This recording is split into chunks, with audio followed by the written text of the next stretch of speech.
to the Bless and Semper Fi show. The commentary and incitement you're about to hear is based on opinion, truth, and fact, and is meant to be used as an educational tool to fight the New World Order, the global elite, and the eugenics agenda. The Bless and Semper Fi show will never be censored by any corporation, and Mr. Santilli is certainly not beholden to the opinion of any of his sponsors. The opinions of his guests may not necessarily reflect the opinion of Mr. Santilli. Further, Mr. Santilli would like to urge his listeners to remain calm throughout the collapse, obey the Constitution, act lawfully, responsibly, and at their own risk of being brutalized by tyranny when taking any action after listening to the Bless and Semper Fi show. Also be advised, this program may contain adult content and parental discretion is strongly advised. It's time to throw away your chips and your Diet Cokes, so cling to your Bibles, grab your guns and your bug-out bags, and get ready for the Bless and Semper Fi show. Bless and Semper Fi telling you the truth, whether you like it or not. Guess what?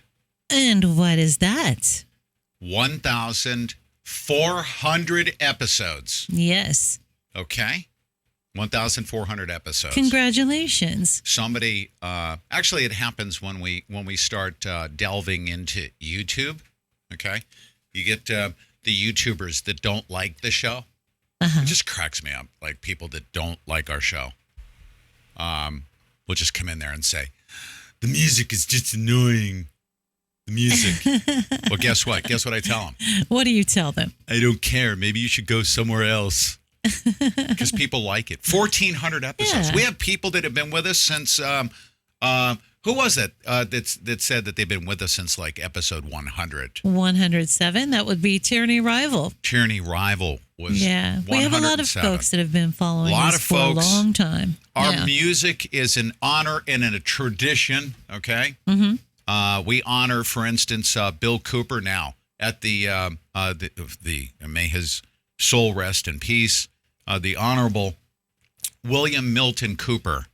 We brought that back. Yes. For a good reason, because his words are obviously very timeless. Yes. But the music is the music. We actually have to remind ourselves to take breaks, for instance. We do.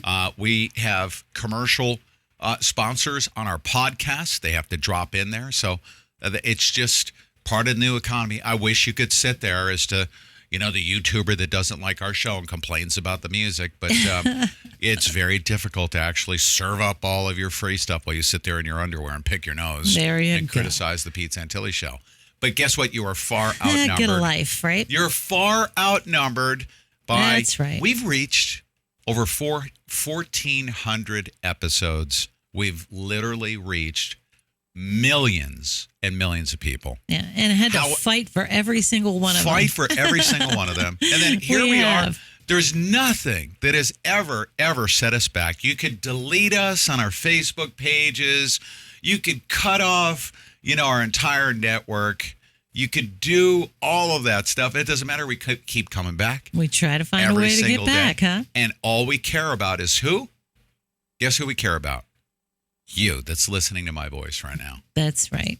That comes here. If you're in our chat room, Deanna McIntyre, Angie Smith, Jeff Horton, Christina R., right?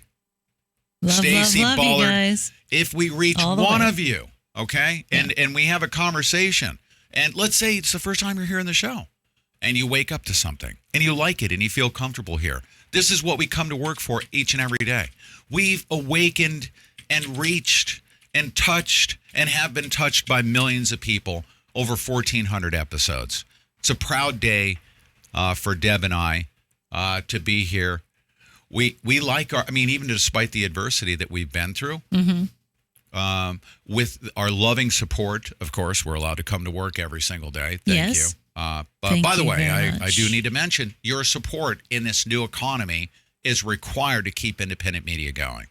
However, many of us are left behind if we keep it going. We appreciate your support. We want you to continue to support, okay? If you have not contributed, there's somebody that said, I have $6 left over at the end of the month, and I just gave you $1, okay? Because they understand the concept of everybody right now. We'd rather have $1 billion, from 1 billion people putting in $1. Mm-hmm. The power evenly distributed and us working directly from you. That's what we want. We want that from our sponsors. We have our angel investors that keep us going, that carry the weight for everybody else. That's a socialist proposition. Really, I mean, it's that way. You have to picture it that way. If the majority of our listenership is consuming our information and enjoying it for free and benefiting, right? Mm-hmm. It's not me calling our listeners that. I'm just saying that that's the way the socialist internet has been working, right? Like we get free Google, right? Google's providing us stuff for free. And maybe the businesses are paying for advertising, right? And they're carrying that portion of the weight so that everybody else can benefit for free. What do you get out of that socialist proposition? You don't get freedom. You don't. That's the old economy. That's the mainstream internet. It's broken. It's not going to work. MySpace crashed and burned, right? Mm-hmm. Google will crash and burn. Facebook, I mean, if they continue. Eventually, right. If they continue Eventually their current, they will. If they continue their current trends, they're going to crash and burn. The new economy, okay, and freedom. They're coming up with alternate forms of internet. There's going to be a second parallel internet coming where we can retain the rights to our data, our information. So Paul Crane just contributed in Super Chat, $9.99. Amazing. Amazing. And thank you so much, Paul, for doing that. He said, cheers, guys. And that was just a contribution. Yes. All of us, okay? If we all pitch in together, I'm beholden to you. Deb Jordan works for you. You are our customers, right? You're the ones that if we build this thing with 1 billion people each paying $1, who cares if they turn us off on XYZ platform? Who cares? We'll have Medium set up so that you can still catch our show and we can still share information. And it's pretty powerful information too. It's pretty powerful. And, you know, I'm going to segue to our first topic of conversation. There's some very powerful voices out there right now that are doing. Mindy, thank you for all you do. God bless, Mindy. Patriot Angel says. By the way, you want to stay tuned. And if you can't stay tuned and you fall asleep, I want you to come back because at the end of the show, I'm going to share with you something that was one of the most powerful things I've ever seen. One of the most powerful things I've ever seen. And it was very inspirational to me because of what I was screaming about yesterday. And I couldn't put it into words. What I meant by, you know, you're going to wish, you know, that you received, a bomb, you know, because of what we've got for you. We Christian patriots, right? We have our God behind us. And when I say we're going to stand shoulder to shoulder and even in prayer against these evil forces that are against us, you won't be able to overpower that. You know, at least you could put a pillow over a bomb and make the sound muffled, right? You can't silence us. And this presentation is going to be done. It's like maybe 5 to 7 minute long. I say presentation. I don't want to give it away. Okay. Has so inspired me right there on the spot. Within minutes after I watched this thing, I picked up the phone and I contacted somebody and we got the ball rolling on what we're going to do. Okay. And we're going to do this. We're going to come together. So make sure you stay tuned in all the way through the end of the show. I want to end the show on that note. Oh, it's going to be great too. You guys are going to love it. It actually almost brought me to tears. Not because of the power of the message that's going to be conveyed, because it actually was representative of everything that I want and believe in. And out of frustration, I couldn't convey it. And I said, this is how we're going to come together. This is how we're going to come together. This is what we're going to do. I think you guys are going to love it. Oh, I hope you do. I mean, I know my God will love it. I know that. I know my God will love it. I know that we, the people, will love it. Prayer for tonight's broadcast. Exactly. Okay? Mm-hmm. Stay tuned. Now, if you can't, you fall asleep, come back at the end of the show. Take a look at the archive. Fast forward to the last 10 minutes. Okay? Is that fair? Fair enough. You can skip straight through it. Guess what? There are some beautiful, beautiful conservative voices out there right now. Beautiful. And guess what they're doing? They're absolutely, totally obliterating the fake narrative. Yeah, and that's our topic tonight, because we saw something phenomenal happen during this whole bomb thing and the caravan thing. And what else was it that we were talking about that everybody kind of quashed? We actually saw the conservatives step up on social media, just blast it with memes, right? Contradicting the left's narrative, and actually just kind of pushed it all out. And that's what needs to be done. I was like, wow, this is phenomenal what is happening here. Even though Facebook got rid of 800 plus accounts and counting of conservative voices, right? Mm-hmm. Or dissenting voices, we are still managing to win. We're still managing to overcome that. We are. And it's not independent media this time. It is the people themselves. And I just think it's wonderful. And we wanted to just kind of talk about that tonight and talk about this new phenomena in the conservative movement and social media. I think it's amazing. Look at this. Lou Dobbs, okay, Fox business host. He's a MAGA patriot. He's been very supportive of President Trump. But to step out like this is big, okay? There is a huge awakening going on, okay? Now, remember, about 10 years ago, to talk about fake bombs, was deplorable. How dare you suggest? How dare you suggest that something like this, that Americans would do this to other Americans? Psychological warfare. And we would be called conspiracy theorists. Just 5-6 years ago. We're now on episode 1400. How many times have we been called conspiracy theorists about such a thing? We've seen this pattern over and over again. Okay. I could go down the rabbit hole and probably will. Okay. Bill Clinton admitted, it's documented. He said that the Oklahoma City bombing, because of the sympathy over the Oklahoma City bombing, which we know that there's plenty of evidence that was a false flag.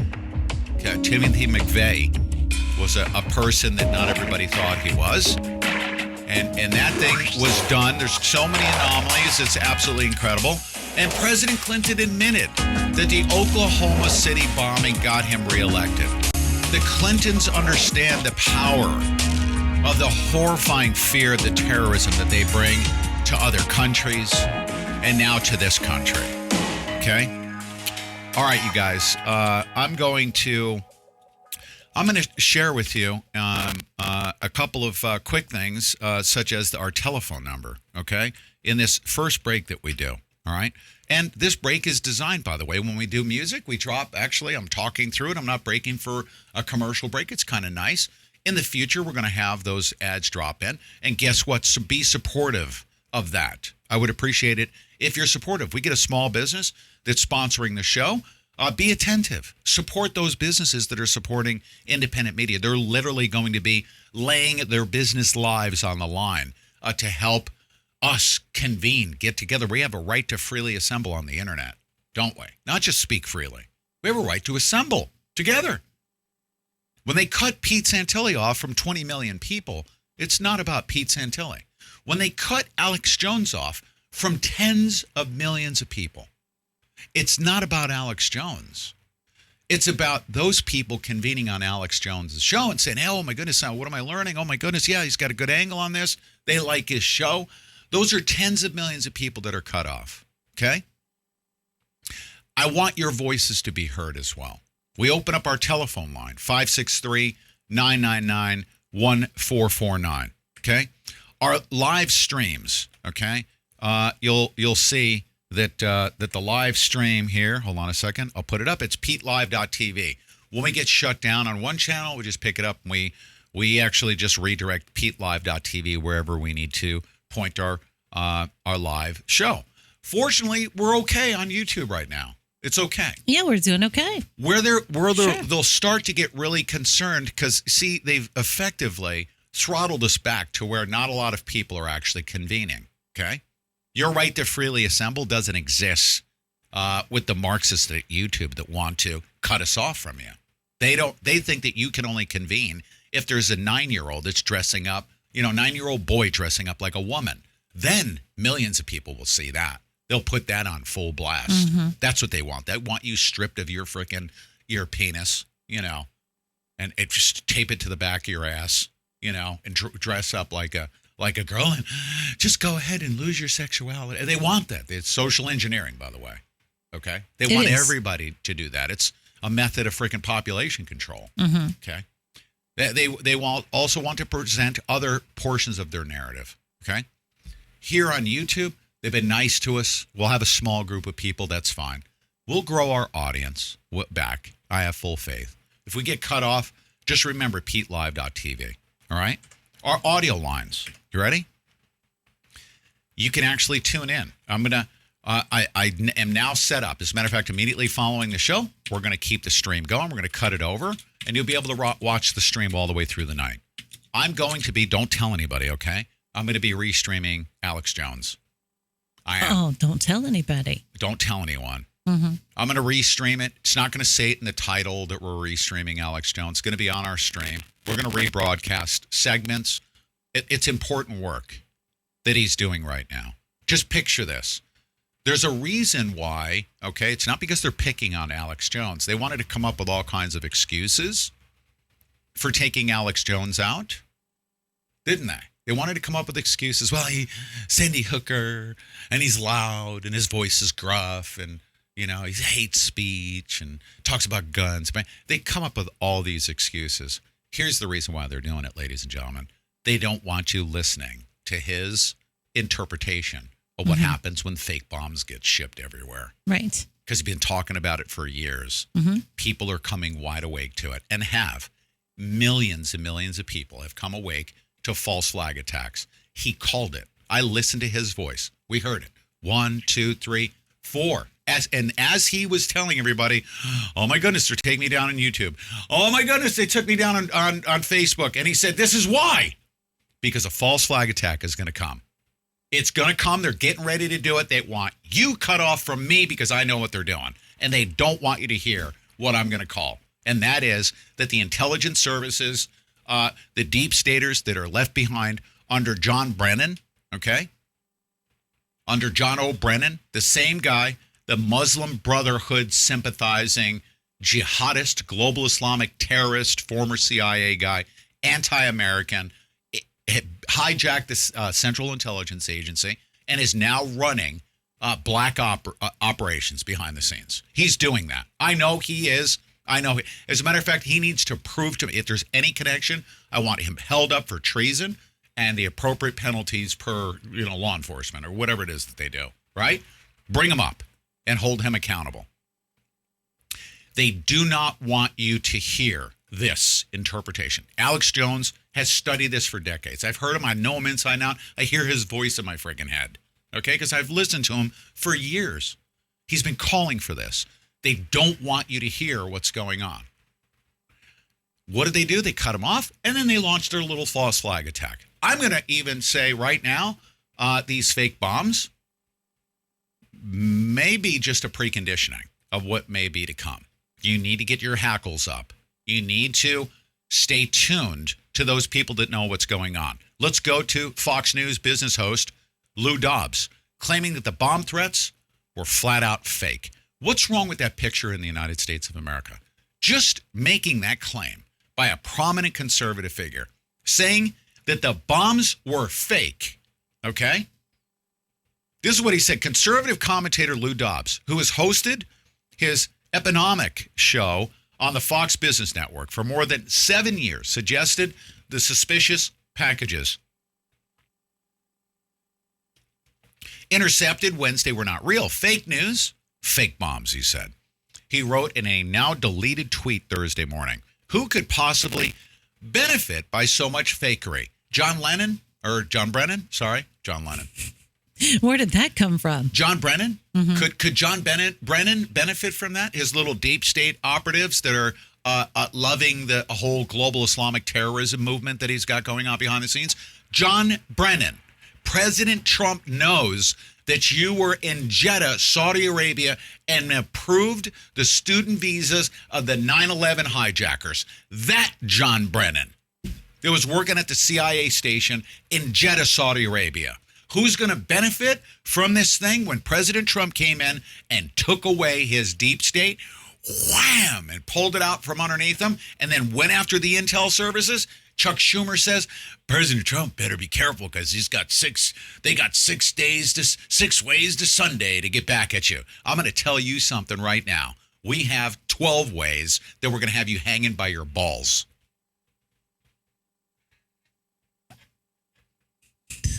What? I'm trying not to laugh. Dobbs momentarily joined a cadre of right-wing pundits and Trump supporters who were suggesting the bomb scare is actually a false flag attack. Alex Jones, okay, is not just saying it's a false flag attack, it's a false flag. No, he said it for 2 months, saying it's coming. They're cutting me off. They're cutting us off. They're cutting me off from the list. Something's going to come, and they don't want me to tell you what it is. They took tens of millions of people and deleted them. What did they do to Pete Santilli within the past couple weeks? What did they do?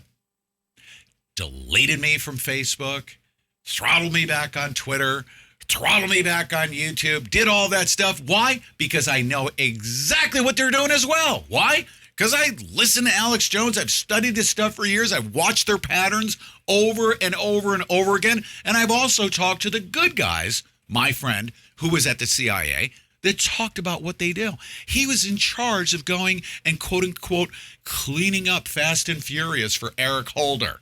Okay? He told me that, did he not? He did. He said these are a bunch of rat bastards, bunch of gun runners, and they so abuse his skills. They send him after certain people to go take care of business, okay? Do some wet work.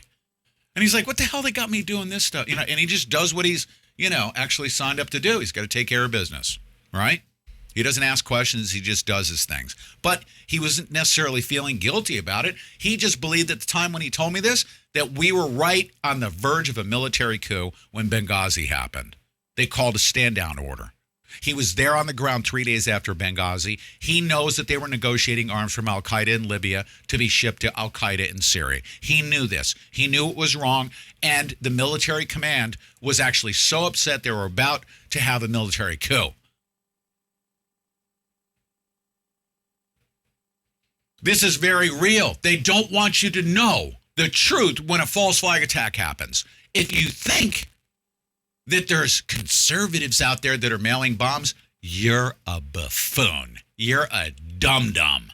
You're stupid. You are complicit in helping to propagate a freaking fake lie. It's a lie. You running around saying that conservatives were mailing bombs. You are a complicit Marxist, and you need to go right to an effing concentration camp. Yeah, I was listening They're complicit, are they not? They running are. Around. Oh, you conservatives and MAGA bomber. Okay, go ahead, what? When we were listening to Alex Jones today, we were listening, maybe it was last night, but we were listening to clips, and he was talking about that. He's like, are they... what we have to worry about is what they're going to do next, right? There may be something major that's coming. Okay, this may have been a precursor to something huge. Listen, picture this, Deb. Okay, have you ever seen them cut off so many wide awake conservative talk show hosts? Have you ever seen such a thing? No. Deleted. Yes. I'm one of them. Mm-hmm. I'm leaving you aside because I don't want them to drone strike you. But yeah, I mean, I'm relentless in pursuit of the truth in this regard. Of course, we've never seen anything like it. Conspiracy theorist. We've never seen anything like it. What's interesting? Why? Well, what's interesting is this. People are out there saying, well, they got rid of some left-leaning people too, right? I call bullshit. That is too. just the plausible deniability. Let's get rid of some couple left-wingers. I know a lot of people on the left that put out headlines, and they've got all of these networks going, and they put out what Facebook called clickbait. One of those is what? Media Matters, their Facebook page. I went to their Facebook page and I couldn't believe the headlines that were on there. And they actually have those people as supposedly unbiased fact checkers for Facebook. And the Southern Poverty Law Center, theirs is still up there. Their Facebook page, they weren't purged. And that's what I'm talking about here. They got rid of, what they get rid of? Like Cop Watch, Cop Block, or whatever it's called. Some of those. And those guys have spent years building up their YouTube and their Facebook pages. See, these years are all, building that notice up. it's all of the awakened people that know what's going on. And let's say there's left, and you could be on the left side of the internet, and maybe you're starting to figure out what's going on. They've developed profiles that says that you're awake to this stuff. They can't have you running around the internet telling them, "Oh, this is bullcrap." I mean, we're being hijacked. These are Marxists, right? Right. This could be, now picture this, a stepping stone to something larger. Because picture the chaotic conversation that's going on Twitter right after the bombs were sent out. MAGA bomber, the rhetoric, you better stop this, you're causing violence, blah, blah. It's all bullcrap, okay? But they're putting this stuff out. They got a caravan going on, right? Let's ignore the caravan, put out the fake bombs. There's a conversation that's going on. And there's a level of intensity and rhetoric being both sides. They're firing it at each other. Right. Phase one. Okay. What have I been saying that Marxism needs in order for it to be in its final throes? What do we need? What's the one thing we need? Violence. Violence. And that's a fact. And that's what they're escalating towards. Sure. They've got us ripe. They've got us psychologically conditioned. We are arguing with each other right now. That's phase one. Get everybody's blood pressure up a little bit. And then what happens? What happens when they actually, because here we are saying it's a fake bomb, it's a fake bomb. We're all running around, fake bomb. And then, boom, a real one goes off. And 500 people die at the Oklahoma City, in an Oklahoma City bombing. And we seeing babies carried out. And we see all of that. What are you going to say then about your little fake bomb? Where's your fake bomb, Pete? Where's your fake bomb, Alex? Huh? Fake bomb. We said you better pipe down in your rhetoric. They're going to blow up the frickin' CNN building. There's going to be helter-skelter meat scattered everywhere. And Cuomo's going to be standing over there saying, you said they were fake bombs. This meat that I have here of my fat, furry friend, Mr. Helter Skelter, this is not fake. This is very real, right? That's all they need. It's to minimize the whole fake rhetoric because everybody's running around. They know how to do this, right? They know how to do it. Alex Jones is saying it's fake, right? They're going to kill people. They're getting ready to kill people. They've set it up so that we can't get to you and talk to you and say that they're going to kill real people. This is what they do. They make money in arms sales, killing people. They make money trafficking fentanyl, okay? And killing people with drug sales. They make money doing this. This is how they come to power, is killing people. You are nothing but cannon fodder to them. And they're getting ready to do it. I have a gut feeling they're going to. The only thing that can stop them, I'm going to talk about it at the end of the show. There's only one thing we can do to stop them. And I'm certain of that. E-Tech TV, $17.76. Nice. Spirit of, right? Mm-hmm. $17.76. Love it. It could have been $1,776, but we're scrapping. That's okay. Oh man, thank you, E-Tech. $17.76. If anybody has $1,776, no, I'm just kidding. That's great. I'm so appreciative of that. You know what? Wow, Actually, you guys, isn't that great? $17.76. I love that. Mindy, Patron Angel, thank you for all you do. God bless. $5 super chat. Paul Crane, $9.99. This is the way I want to do it. New people, especially, tell them, you know what? You're a part of the e-militia. You need to buy into this new economy. Get people, encourage them if they haven't contributed $1. I don't even want super chats, to tell you the truth, because they take 30%. Literally 30%, and they don't pay us for 90 days. Right. But it's not about the money. But it's so easy for people, and we understand that. And we are like just crazy appreciative. Yeah, we're crazy appreciative, and we like that it's convenient. People are like, hey, I'm going to go ahead and contribute, and they show other people. You know, it gives you a sense of what is I don't want to say community. No, I started to say, please don't say community. I'm not going to say community. But thank you so much for your contributions. Please don't. Here is the main thing. I will never be rich. Who will be the last person paid in this thing? If somebody contributed $1 million, who's going to be the last person paid? Me, even if I do. Oh, okay? Yeah. Me. I will be the last person that would ever acquire any of all the funds go directly into the show. We can build this thing, okay? We can build this thing. And we have multiple times over. We build it, they destroy it. These are Marxist. We keep coming back and kicking their arse. Right? There you go. That's all we can do is just keep coming back. We will never relent. We will never give in. I want to report the day when Hillary Clinton is put in handcuffs. Oh, what an amazing, joyous day that will be. Yeah. That's it. Just to broadcast that. Ladies and gentlemen, Hillary Clinton has been arrested. Your work will be done. I don't want her blown up either. No, absolutely not. I told Brendan today on Twitter, I said, dude, we don't want to blow you up. We want to keep you around and torture you with MAGA. Right? I know. I thought that was the best tweet ever. It was great. We don't want to blow any of you freaking Marxists up. We want to keep you in cages. Okay? Mm-hmm. I want to live stream you pacing in your little cage. Huh? Yeah. Right? And be bullhorning you. MAGA, MAGA, MAGA, MAGA, MAGA, MAGA. MAGA, MAGA, MAGA, MAGA, MAGA. Right? Right? Just torture them with freaking full-blown Christian conservative MAGA. Yes. All right. I like that idea too. Fox News spokesperson did not immediately return requests for comment. Who cares? We don't care what your comment is from Fox News. Okay? I care what Lou Dobbs says. Lou Dobbs, okay, he is at Fox News, right? Sean Hannity is at Fox News. I don't give a flying flip what Fox News says. I don't care. You're a corporate puke. What you say is irrelevant. You are a platform that Lou Dobbs is using like a little biatch to convey a message. And I believe it's the right one.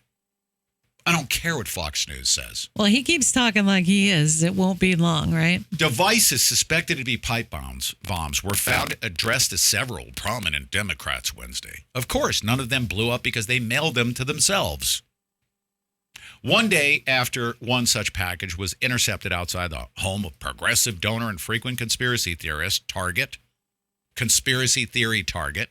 This is, by the way, this was written on the Huffington Post. A conspiracy theory target. Okay? Maybe the Huffington Post pukes. These are propagandists. By the way, the media pumping out these narratives, okay, that are going along with a fake thing, right? The leftists that are on the internet calling and blaming President Trump. The media, are they not helping to propagate a fake narrative? Are they not? Are they literally just as guilty as the people that manufactured and mailed the bombs? Are they not? Should it not be criminal that they're complicit in participating in psyoping the American people? Because that's what it was designed to do. It wasn't designed to kill people. It was designed as a psychological operation. Look, there's bombs. Oh, right? And then what do? Cue up they had those freaking teleprompters stuffed. Okay? And you got some bimbo over at CNN. Now I'm going to play a clip, okay? They cannot believe what they're saying. They cannot believe that.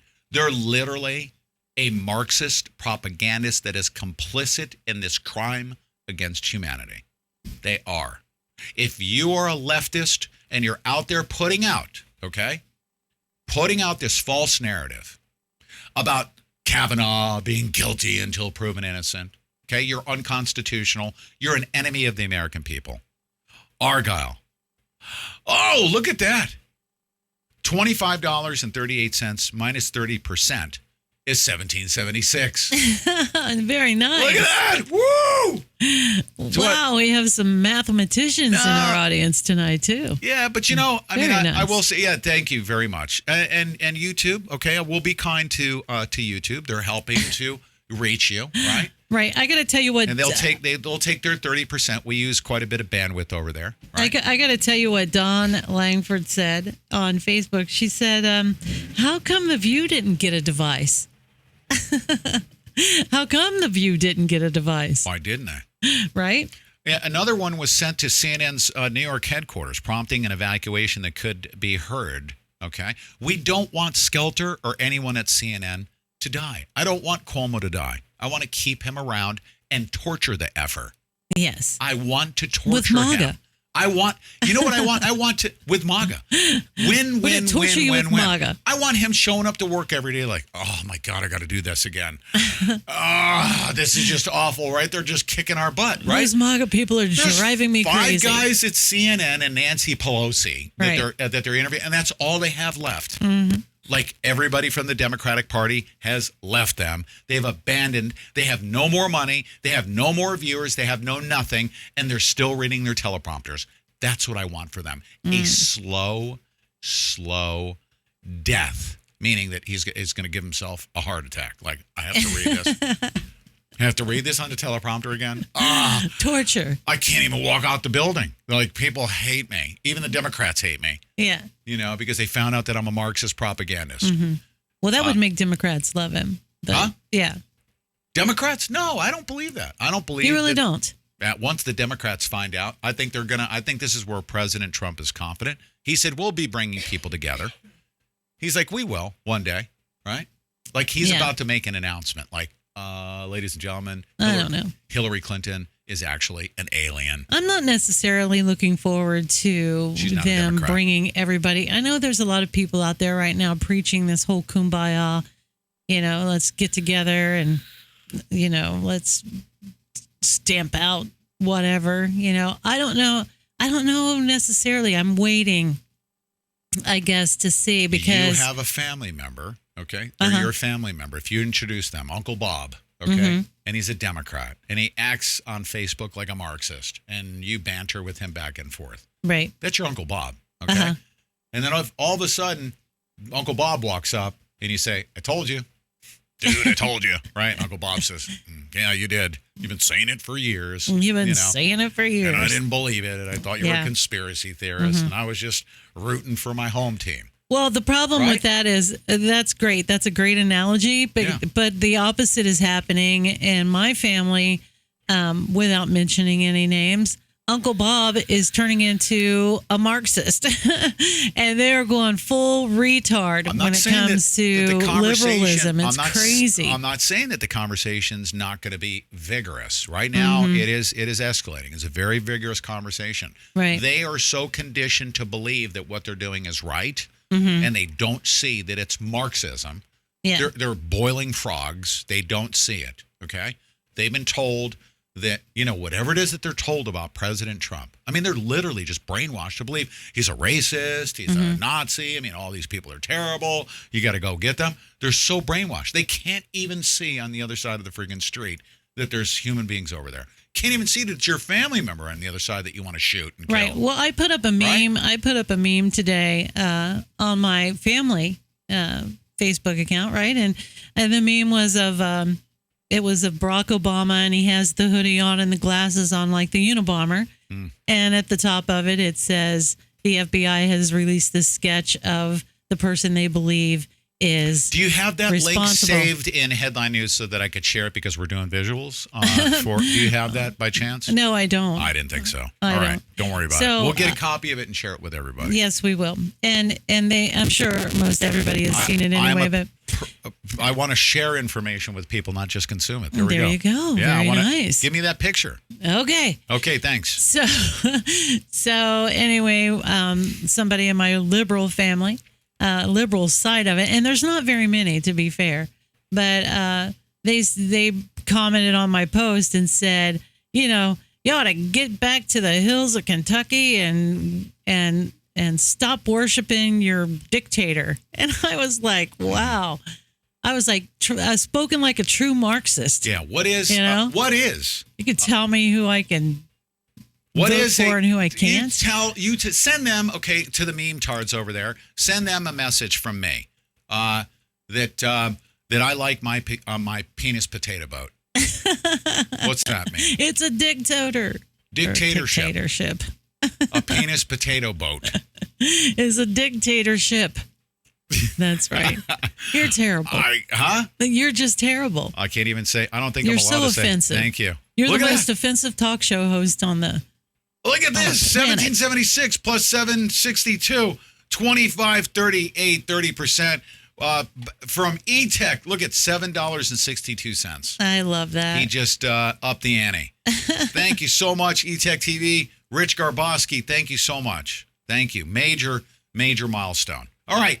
So Lou Dobbs says fake news has just successfully changed the narrative from the onslaught of illegal immigrants and broken border security to suspicious packages. Let's get back to left-wing driven caravans and the Dims who encourage them. This is what he says. There it is right there. And let's shift gears. You ready? Yeah. Let's go back in time to just a matter of hours ago before their little fake bomb narrative was launched. The PSYOP being perpetrated upon the American people. I believe it's actually warfare upon the American people, these black operatives. Let's take a look at what information, I'm going to read this to you and see if I can stop it, okay?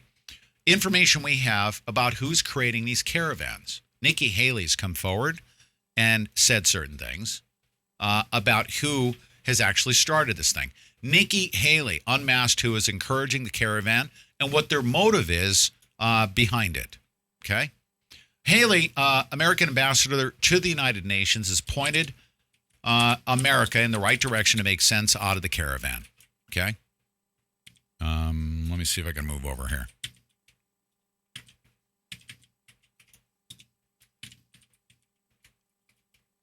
With her vast wisdom, knowledge, and contacts, she was able to define for us who organized the caravan, but not necessarily who. La Tribuna tells the tale of the man behind the scenes and is translated to I organized the caravan with free leaders, okay? His name is Bartolo Fuentes. This is the guy that started the thing on where? On Facebook. On Facebook. Facebook, they want to stop Russian bots. They want to stop bad actors. They want to stop all that stuff, but guess what they did? Facebook was involved in helping Bartolo Fuentes put together, we're talking about Silicon Valley complicit in helping to assemble an invasion of the United States of America. This is the Facebook that I'm talking about. We must come together shoulder to shoulder. Okay? I'm going to say in prayer, and I'm also going to pray that we muster enough energy to go to Facebook and to shut that place down unless they start acting constitutional and in favor of the United States of America. If they don't stop, we need to shut them down, turn their water off, turn their electricity off. We need to protest them. We need to get them to start doing the right thing because humanity is being impacted by they're the worst actor. They're the worst actor, aren't they? They are. And here's my special note for this segment. We have a special guest coming up in 15 minutes. Mm-hmm. Her name is Lindsay Grathwohl. Lindsay is the daughter of Larry Grathwohl. Daughter of, right? That's right. Just want to make sure. I just want to make sure. Larry Grathwohl. That's right. Is actually the FBI agent that infiltrated. Mm-hmm. She's a very hardcore activist and a MAGA patriot, from what I understand. Absolutely. And she's going to come on the line. Mm-hmm. Her dad, her family, she's genetically predisposed to understand, having been a offspring of an individual that infiltrated the type of organization that would be mailing pipe bombs, real ones. I would say that is not the thing to do. Oh, my God. It's okay. I need to mute that. I sent a note saying I will connect with you. But if you could just send her a quick note and just let all of our guests know that that unfortunately I have to hit mute. So she's going to be joining me here in about 10 minutes at the top of the hour. Okay. If you guys can share this episode, it's going to be a powerful and I believe timely message by Lindsay Grathwall. Yeah, she'll be joining me here momentarily. She's doing some amazing work out there, especially on the West Coast, and she's going to be talking about her activism out there. A group, they're planning a rally coming up in California. It's called Make California Red Again, or Make California Red, and she'll be joining Idaho me here and Tacoma, Washington. So, in 10 minutes, she's gonna in about 10 minutes, right after the top of the hour news break. Yeah, she sure will. She's going to be great. La Tribuna, okay? La Tribuna tells the tale of a man behind the scenes, translated to I organized the caravan with free leaders. The La Tribuna rag down there in South America. Nikki Haley pointed us to a Wall Street Journal article that directs us to La Tribuna. La Tribuna is a Honduran news outlet, and it is written in Spanish. Okay? This is documented that this guy said he started the whole thing on Facebook. Waves of humanity marching in lockstep don't materialize spontaneously, and neither has this caravan. This march is organized and not necessarily for the benefit of the migrants. These people that are wanting to come here, okay? These Democrats, these socialists, these communists, these George Soros-funded people, okay, are taking the energy of the poor and using them for the purposes of advancing their Marxism. They are slaves to the system. Are we to respect those individuals? Sure, we're to respect them. We are. We're to consider that they're not the ones. There's some bad people that are mingled in them. But overall, the imagery that they're giving of these desperate people that want jobs, okay, are being used as slaves of these Marxists. Slaves to propel a political message. They're political prostitutes. It is human trafficking for the purposes of advancing a political agenda. George Soros and Facebook are at the top of this thing. And this guy, did you hear what I just said? You, the listener. Facebook is at the top of this thing. They're helping to propel this. In the same fashion that they're going through and deleting all the conservatives, pretending that they're saving us from Russian bots, they're helping to propel Marxism. Complicit in advancing a Marxist agenda, that is Facebook. They are a Marxist entity. They are an enemy of the American people, just as much as somebody that mails a bomb to somebody. It's the same thing. It's worse than mailing a bomb because at least one bomb, you can contain the damage. What these people are doing are brainwashing tens of millions of people and using human beings, their human shields and prostitutes of a Marxist political agenda. Their human trafficking network is facilitated by Facebook's Mark Zuckerberg.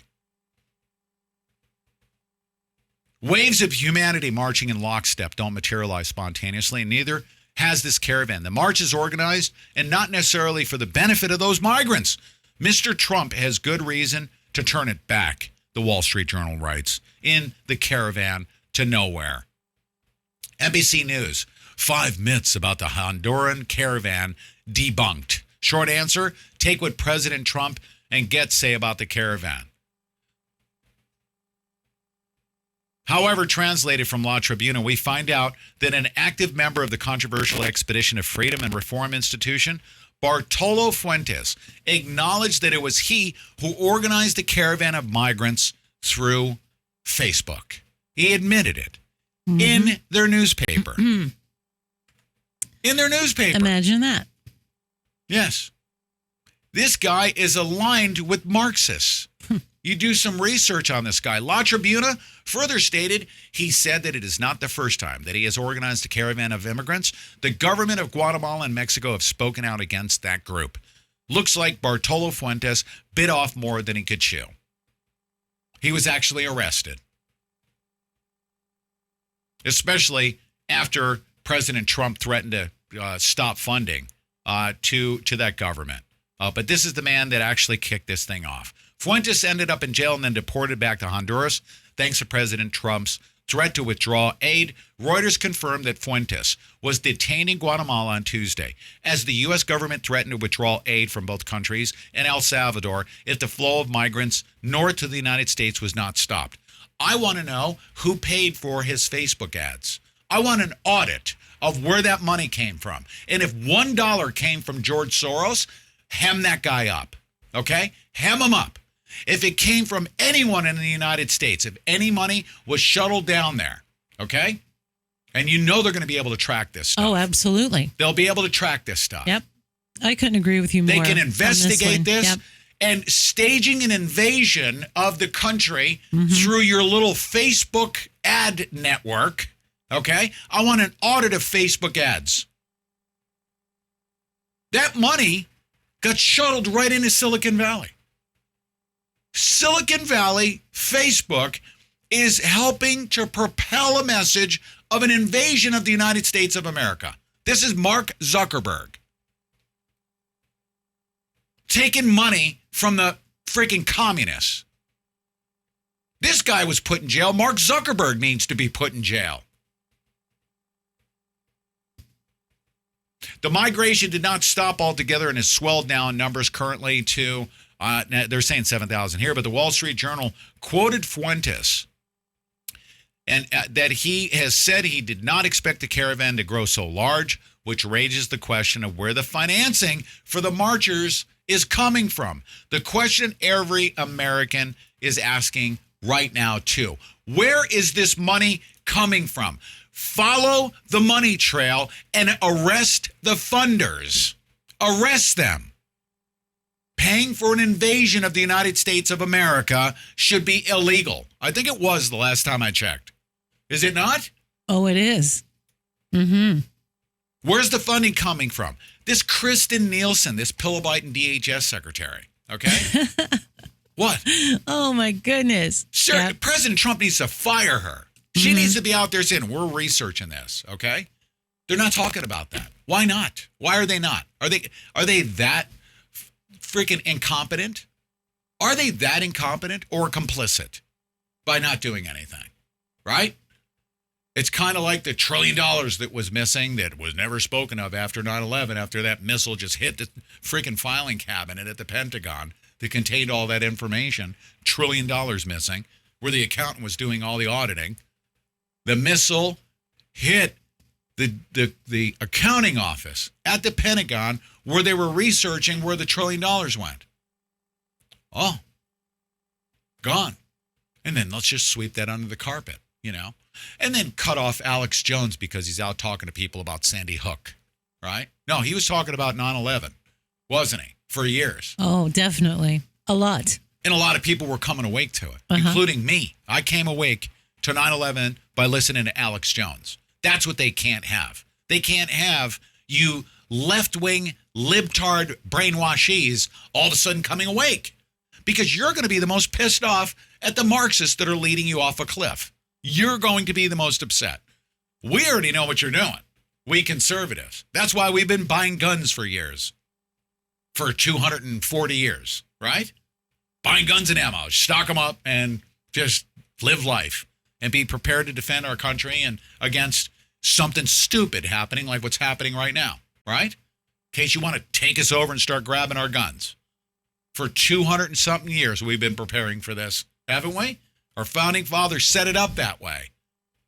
You guys are going to be gunless, brainwashed, and all of a sudden, the veil's going to be lifted from your head, right? You're going to be standing there gunless, right? Wide awake. I know, and your eyes get big like, oh, you said gun. You know, I'm not gun shy about saying gun either, you know? Are you? I know you are. You're all PTSD'd. Huh? About me saying gun. Why are you raising your eyebrow? Why'd you do that? I wish I could get you on camera. Huh? I don't say anything illegal, okay? So next time they take me away when I don't say anything illegal, fight harder. Come get me. Bring a bulldozer to the back door. No? Oh, my goodness. Don't do that? Oh, my goodness. Right? Uh-huh.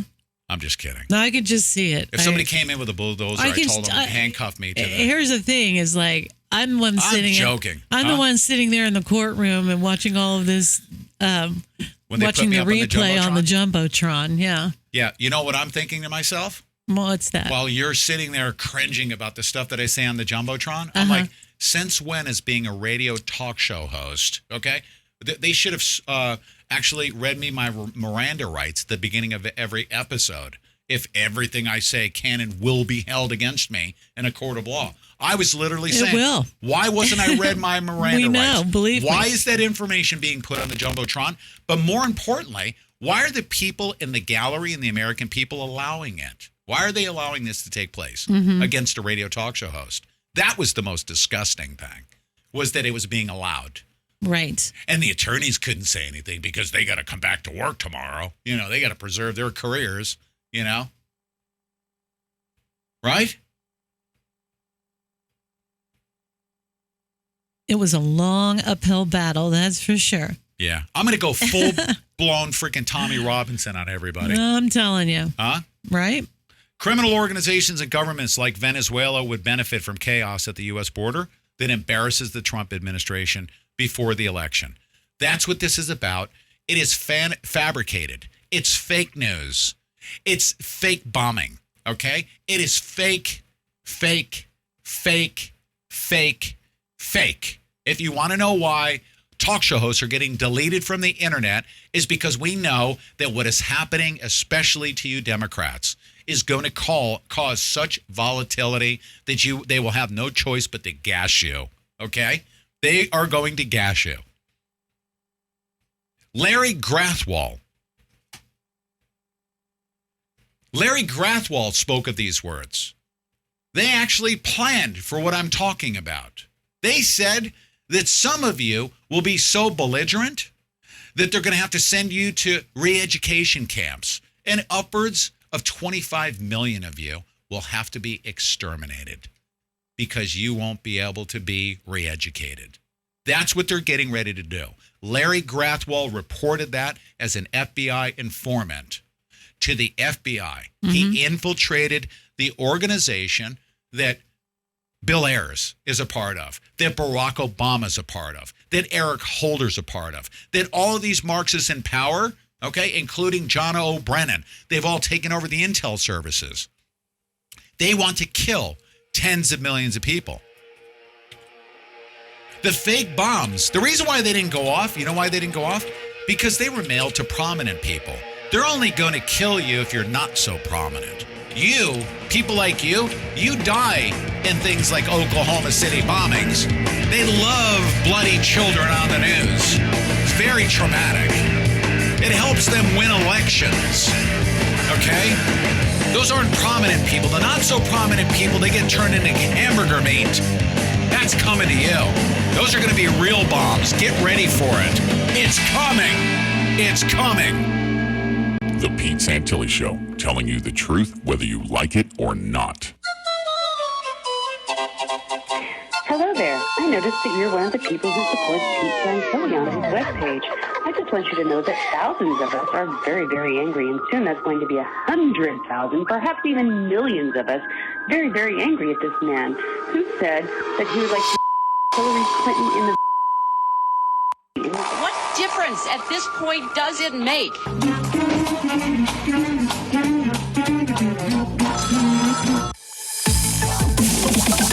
With SRN News, I'm Keith Peters in Washington. The search for where pipe bombs sent to prominent Democrats originated is focusing in on Florida. Former Secret Service investigator Larry Johnson says the police will be looking closely at the shipping location and the physical evidence. Materials were being used that you can buy anywhere. It looked like they were either mailed or used by carriers. So therefore, there is going to be trail for investigators. New York City Police Commissioner James O'Neill was asked if investigators think the mail bombs were actually rigged to explode. I'm not going to talk about intent, but, if you were the bomb squad detective, how would you treat it, right? In Detroit today, Police Chief James Craig says a combined task force will be taking up the case of a funeral home where remains of dozens of unborn babies were found. Local police will oversee a case where remains were hidden in a funeral home ceiling. Because of the complexity with Perry, the task force is going to focus on Perry. DPD is going to continue to focus on Cantrell. As I reported earlier, at this point, there's no connection between the two. The state shut down Cantrell in April after finding 21 improperly stored bodies. Investigators have spoken to parents connected to 3 of the remains. The former Trump campaign advisor who rigged the Russia investigation is talking to Congress for the first time. George Papadopoulos testifying behind closed doors about a conversation he had with an Australian diplomat in which he said he'd been told that Russian officials had dirt on Hillary Clinton in the form of thousands of emails. That diplomat then tipped the FBI, which triggered the probe into alleged Russian meddling in the election. Papadopoulos was the first to plead guilty in the case and was sentenced to 2 weeks in prison. He claims he was set up by the FBI. Capitol Hill correspondent Wally Hines reporting. On Wall Street, the Dow by 401 points. The Nasdaq rose 210. The S&P advanced 49. This is SRN News.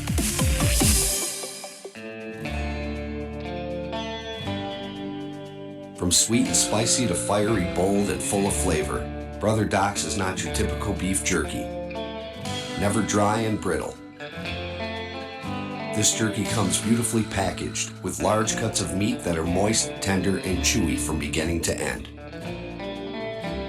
Brother Doc's recipes contain the highest quality ingredients that result in innovative flavor masterpieces, like orange teriyaki, barbecue mesquite, and their signature bold pepper flavors properly named Volcano and Burnout.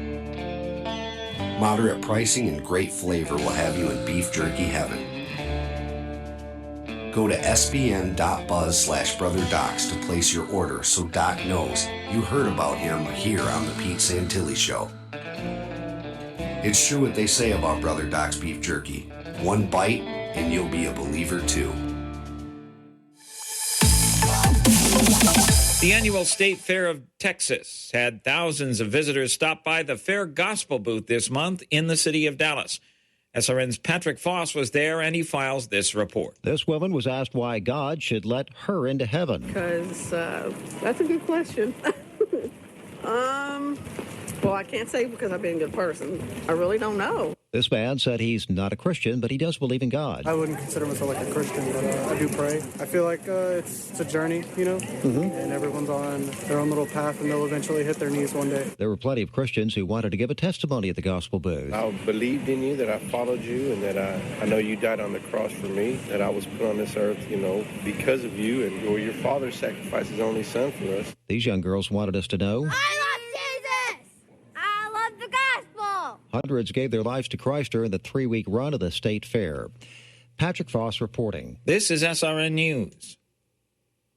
Here's the SRN News Business Brief. What a difference a day makes. Strong results from major companies, including Microsoft and Visa, helped U.S. stocks reverse course today after a big loss yesterday. The Dow Jones Industrial Average was up by just over 400 points. The Nasdaq up by 209.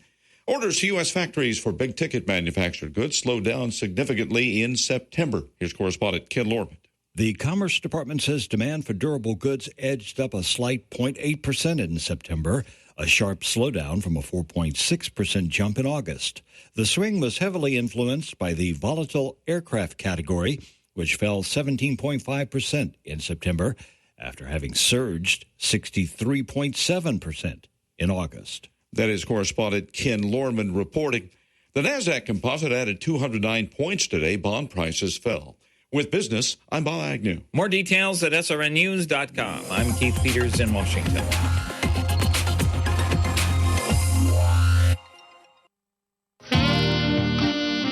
The following program may not be suitable for millennials under the age of 40.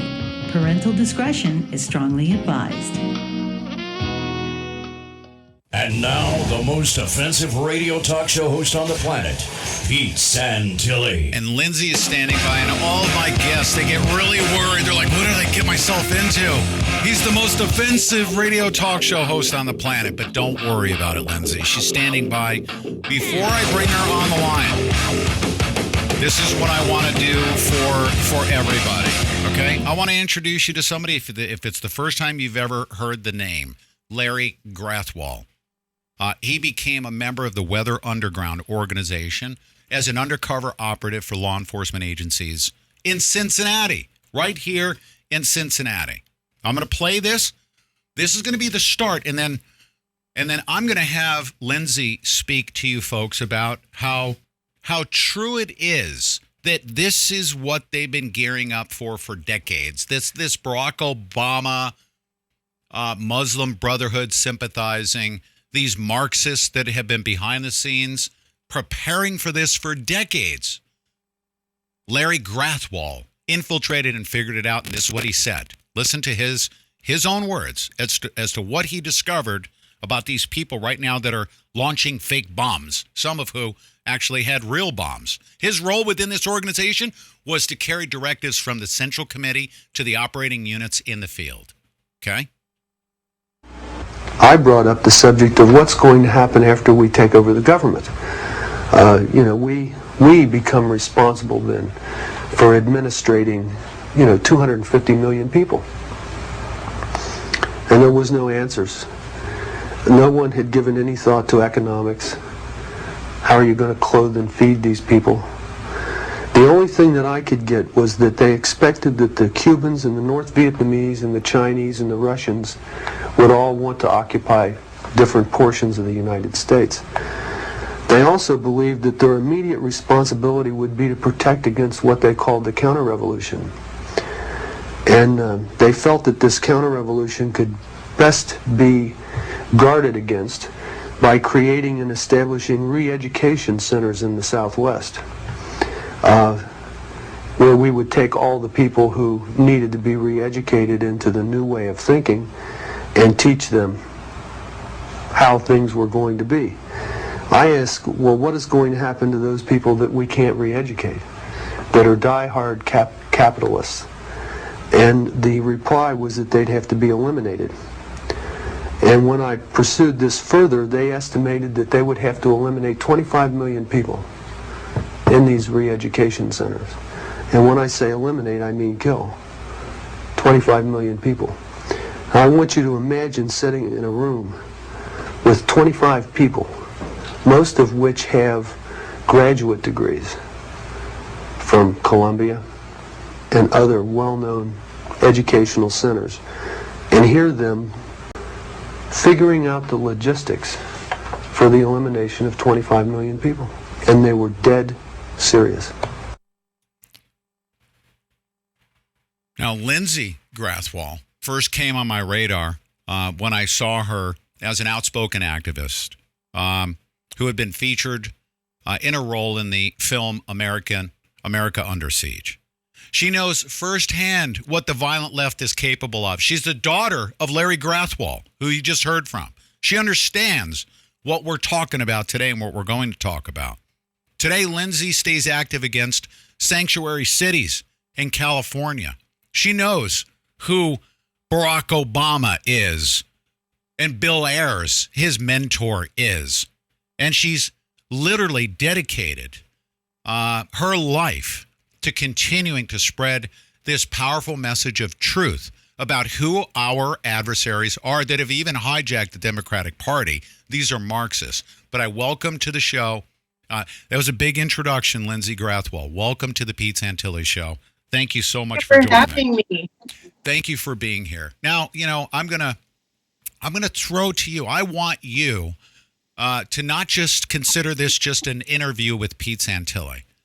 It's so important right now that you speak to the American people. I speak to the American people. We're trying to wake them up. You see conservative radio talk show host getting wiped off the face of the map in social media. Okay? But regardless, we're still going to come back every single day and reach, even if it's one person, to wake them up. There might be a Democrat out there hearing your voice.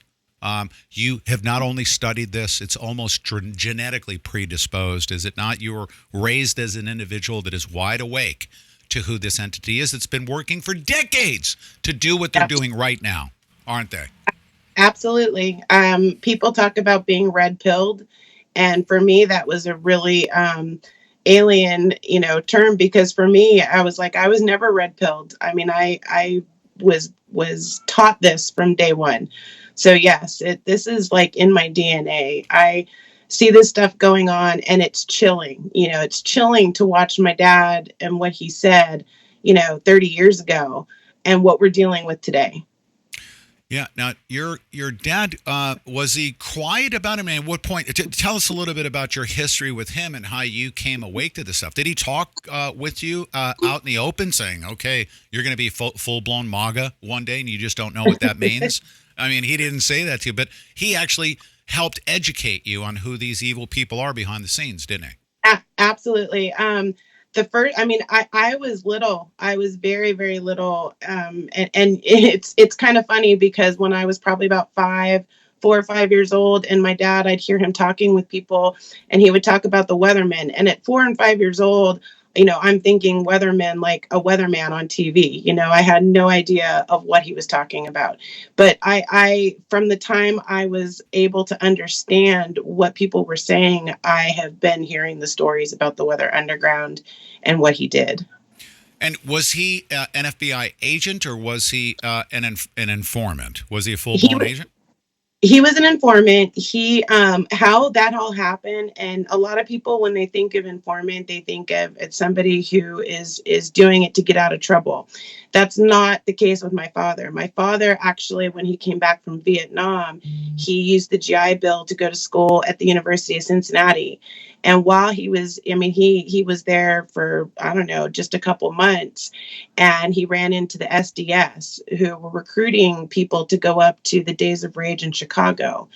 And they invited my dad to come to meetings. And, he went to some meetings, and he realized, in his mind, these people were crazy. And so he happened to be married at the time to his first wife, whose father was a police officer for the Cincinnati Police Department. And so he took that information to the Cincinnati police, and they encouraged him to keep on going to these meetings. And then, the more meetings that my dad went to, they realized that it wasn't a Cincinnati thing, that it was definitely, something that was going on all over the country. And that's when the FBI had to get involved. All right. Now, if you don't mind, for somebody that's hearing this for the first time, we want to assume that. Okay. Mm-hmm. So he had uncovered this organized, covert entity that wanted to overthrow the government. How do you describe it in your own words? Talk about that process by which he said, "Oh my goodness, this is big, and this is what they're doing." Well, basically, it was the SDS. So that's the Students for a Democratic Society. That's where the Weathermen originated from. And so they were, getting people together, and they were having, back in the 60s, like, rap sessions and meetings, and, organizing people to get out there and protest the war in Vietnam. That's what they were saying anyways. Mm-hmm. But when my dad started going to these meetings and hearing what they were talking about, he realized that it wasn't just anti-war protest, that it was actual, these people want to, they want a revolution. They want to overthrow the government by any means necessary and, basically take it over. And he was absolutely, for him, he was raised, very patriotic. He's always been, someone who loves his country, come from a family with lots of people that have, served in the military. It was like, for him, he had to go to the police. He had to tell them what was going on. That's just who he was.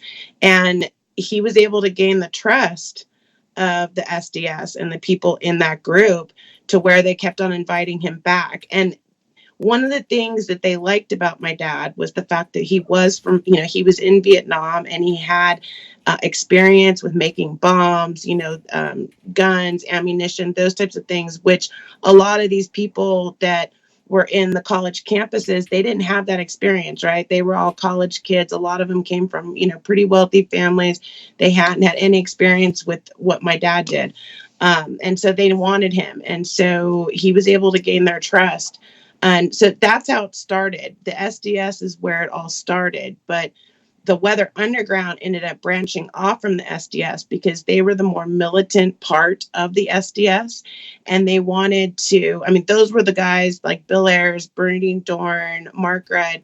They all wanted a violent revolution to overthrow the government. And that's when the Weather Underground, they went underground. And my dad was the only informant that was actually able to go underground with them, because they did a real big purge of a lot of people when they went underground, because obviously they didn't want any rats or, police or anybody knowing what they were doing. And my dad was the only one that was able to do that. And how long was he actually part of the organization, having infiltrated them? It was a year. It was about a year. He could have done it longer, but the FBI was getting antsy. They wanted to make an arrest in New York. Linda Evans, she was a very high up person in the Weather Underground, and my dad and another member, or my dad and Linda Evans, went to New York to meet with Mark Rudd. And my dad had warned the FBI. He said, now's not a good time. If you do this and you arrest us, you're going to expose me. And unfortunately, the FBI went through with it. They ended up arresting my dad and Linda Evans. Mark Rudd got away that day. And that exposed my father. And that was in early 1970. Was his life in danger at that point? Oh, absolutely. His life was in danger up until the end of his life. I mean, when I was younger and old, I was raised in a family that's very, Second Amendment. We support the Second Amendment. And I actually slept in my room. I slept with a gun in my bedroom as a teenager, because, the threats were real. Because you were that concerned about it. How about to this day? I mean, do you feel you're still a target of these, like Antifa, for instance? Do they give you a hard time? I've been doxxed. I've had my picture put on a poster. My dad, actually, it's kind of ironic, because my dad also back in the 60s had his picture on one of those wanted posters. But yeah, and I live in the Bay Area. I live, really close to Berkeley, really close to Oakland, San Francisco. So yeah, I've been threatened, and, it makes me nervous, because I do have children, but we can't stand here and allow this to just go on and continue and not tell people what's going on. People need to wake up and see this. Yeah. Now, because they've been underground, they've literally been underground for decades, haven't they? Even to this day, even though we know that Bill Ayers, he was actually arrested for having perpetrated as a bomber crimes and was given by Barack Obama. Was he not given a pardon and allowed to come back into the United States? Is that correct? I don't know. Well, with Bill Ayers, what happened, the whole thing that happened with the Weather Underground is back during that time, back in the 70s, when Watergate was going on, Mark Felt and Deep Throat, they had a Senate hearing. And anyways, there was some, what are you doing? Sorry about that. That's okay. Don't worry about it. Sorry. My dad had to testify in front of the Senate, and there was wiretapping that was involved by the FBI. And so they deemed that the wiretapping was illegal. And so Bill Ayers, Bernardine Dorn, all those guys, none of them were brought up in any charges, because a lot of the evidence the FBI had was all from the illegal wiretapping. And unfortunately, and I certainly know how these sometimes, government and law enforcement officials screw up. I was involved in a case. I don't know if you know about my history, but that's not why we got together. We know that happens. But back to the subject at hand. These are dangerous people. I was not a dangerous person. I was a radio talk show host that pissed off the Obama administration. As an I'm activist. not surprised. Yeah. I'm not surprised. My dad, that was another thing. My dad, he kept quiet for many years, because after, everything went down with the Weather Underground, and a lot of them, they were underground all the way through the 80s. And, it seemed like everything was okay, for, about 10, maybe 15 years before Obama started running for office. But when Obama ran, and we saw my dad, we saw the connections, we saw what was going on. I told my father, I said, you cannot sit here and not speak out about this. You have to let people know that this man has connections, because the more and more my dad and I would dig on Barack Obama and his connections to the Weather Underground, the more we found. And it was just like, this is not a coincidence. They didn't just happen to live on the same street. They worked together on the Annenberg Challenge. I mean, there's a ton of different things that they did. Jeff Jones, he is another Weather Underground member, and he was actually one of the guys that helped write the stimulus bill that Barack Obama put together, or passed through.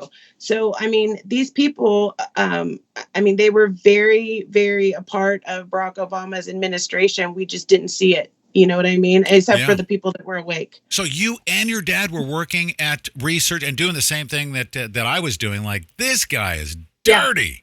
Yeah. And you were doing that with your dad. I absolutely. I mean, he obviously, he did a lot of speaking engagements and things like that. And I did a lot of behind the stuff. I helped him out, research stuff. I was more behind the scenes when he was alive. And then, of course, when he passed away in 2013, before the real craziness started when Trump was elected. Because I think when Trump was elected, that's when I saw just it to me, especially here where I live in the Bay Area, it's just unbelievably crazy what happened in Berkeley and the, people getting beat up and stuff and the Antifa. And that's when I started coming out and I said, this is exactly, I mean, it's like Antifa is the Weatherman version 2.0. I mean, it's, and then I've done my own research. I found out that Bill Ayers has been here in the Bay Area at some of those events. He's a coward. So he doesn't, he won't actually get out there and go on the ground like we do, but he was passing out signs and, the big old signs that Soros pays for all of them to march with. He was passing out signs and stuff. And that's not a conspiracy theory, by the way. I've always called that out. I've been in the streets of Baltimore and we've been to, Cleveland. These are expensive signs that get distributed. This messaging that goes on. This is a well-funded left-wing Marxist operation going on, is it not? It is very well-funded. Very well. I mean, you can see it by their signs. Not only that, I mean, they're able to mobilize in a matter of 24 hours. Like if they decide they want to do a march, these people, I guess it depends on the city, but here where I live in the Bay Area, they can mobilize on a whim and they can have signs, they can have banners, they can have thousands of people out there in literally a matter of 24 hours. So, okay, yeah. So what I'm sorry to interrupt your flow. I want somebody like yourself that's been in this game for many, many years. You've studied this stuff. I want to ask you this because I'm just perplexed because I believe that the people on the right, I've been a conservative Republican my whole life. Okay, I know of nothing other than that. But, the grassroots, the true grassroots is on our side. That if you piss us off, we're rising up. And we have money. It just seems like they have it much better organized. Is their money flow much better organized than ours is?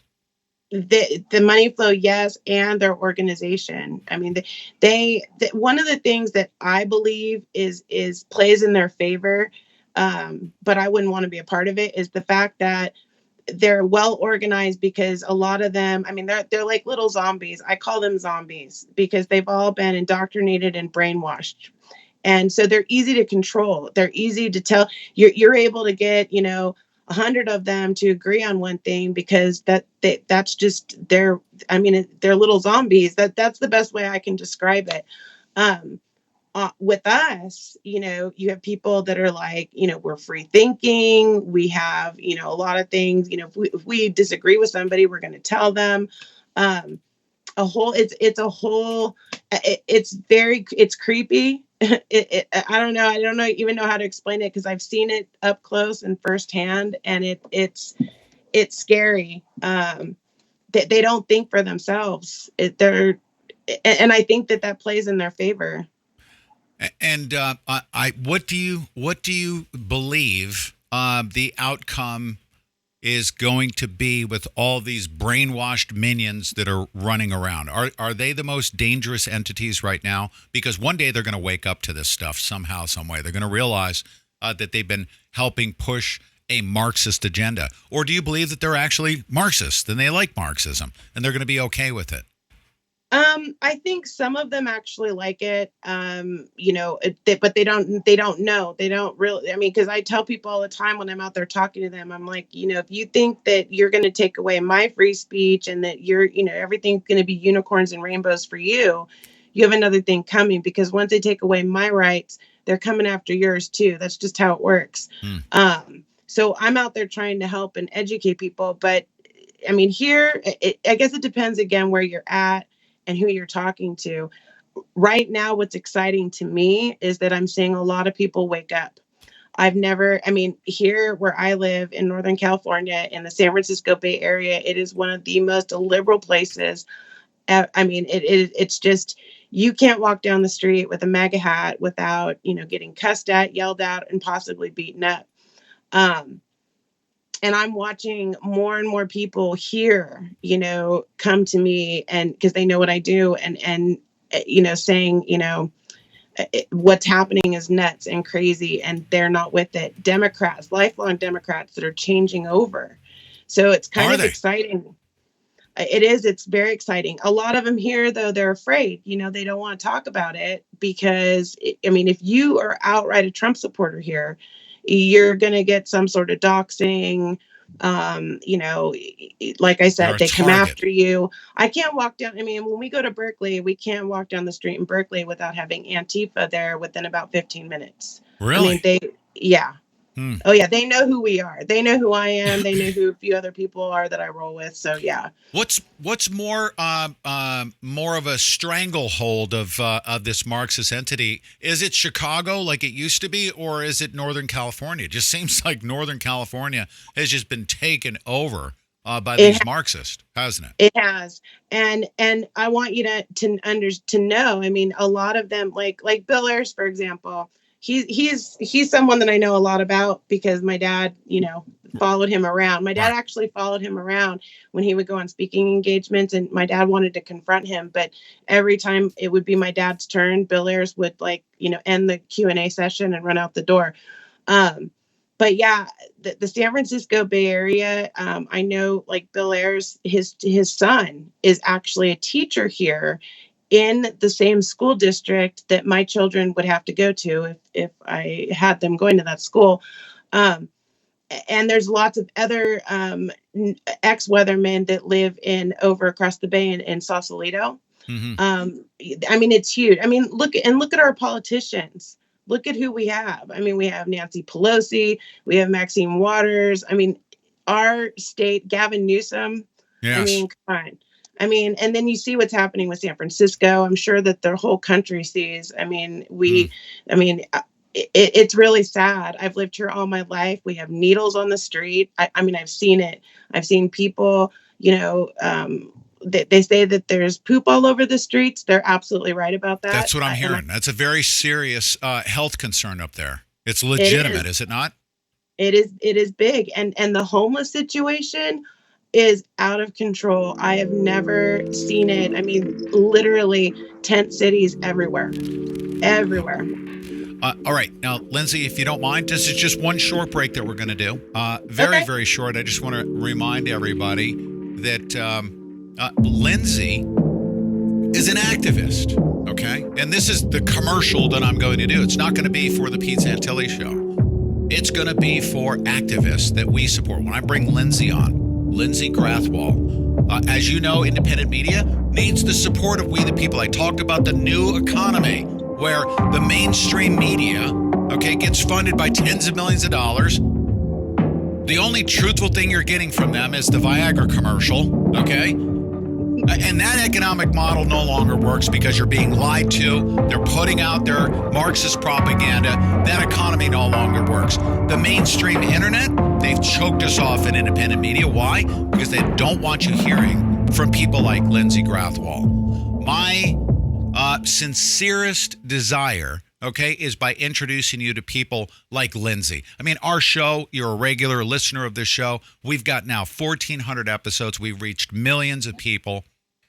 We're full-blown MAGA patriots. You know that you've embraced us and supported us and gotten us to this point. And it's also important that you support the efforts of people like Lindsay Grathwohl. All right? Lindsay is an activist, and I'm going to provide all of her links to her social media. Let me put it up on the screen just real quick, and then we're going to segue to your activism.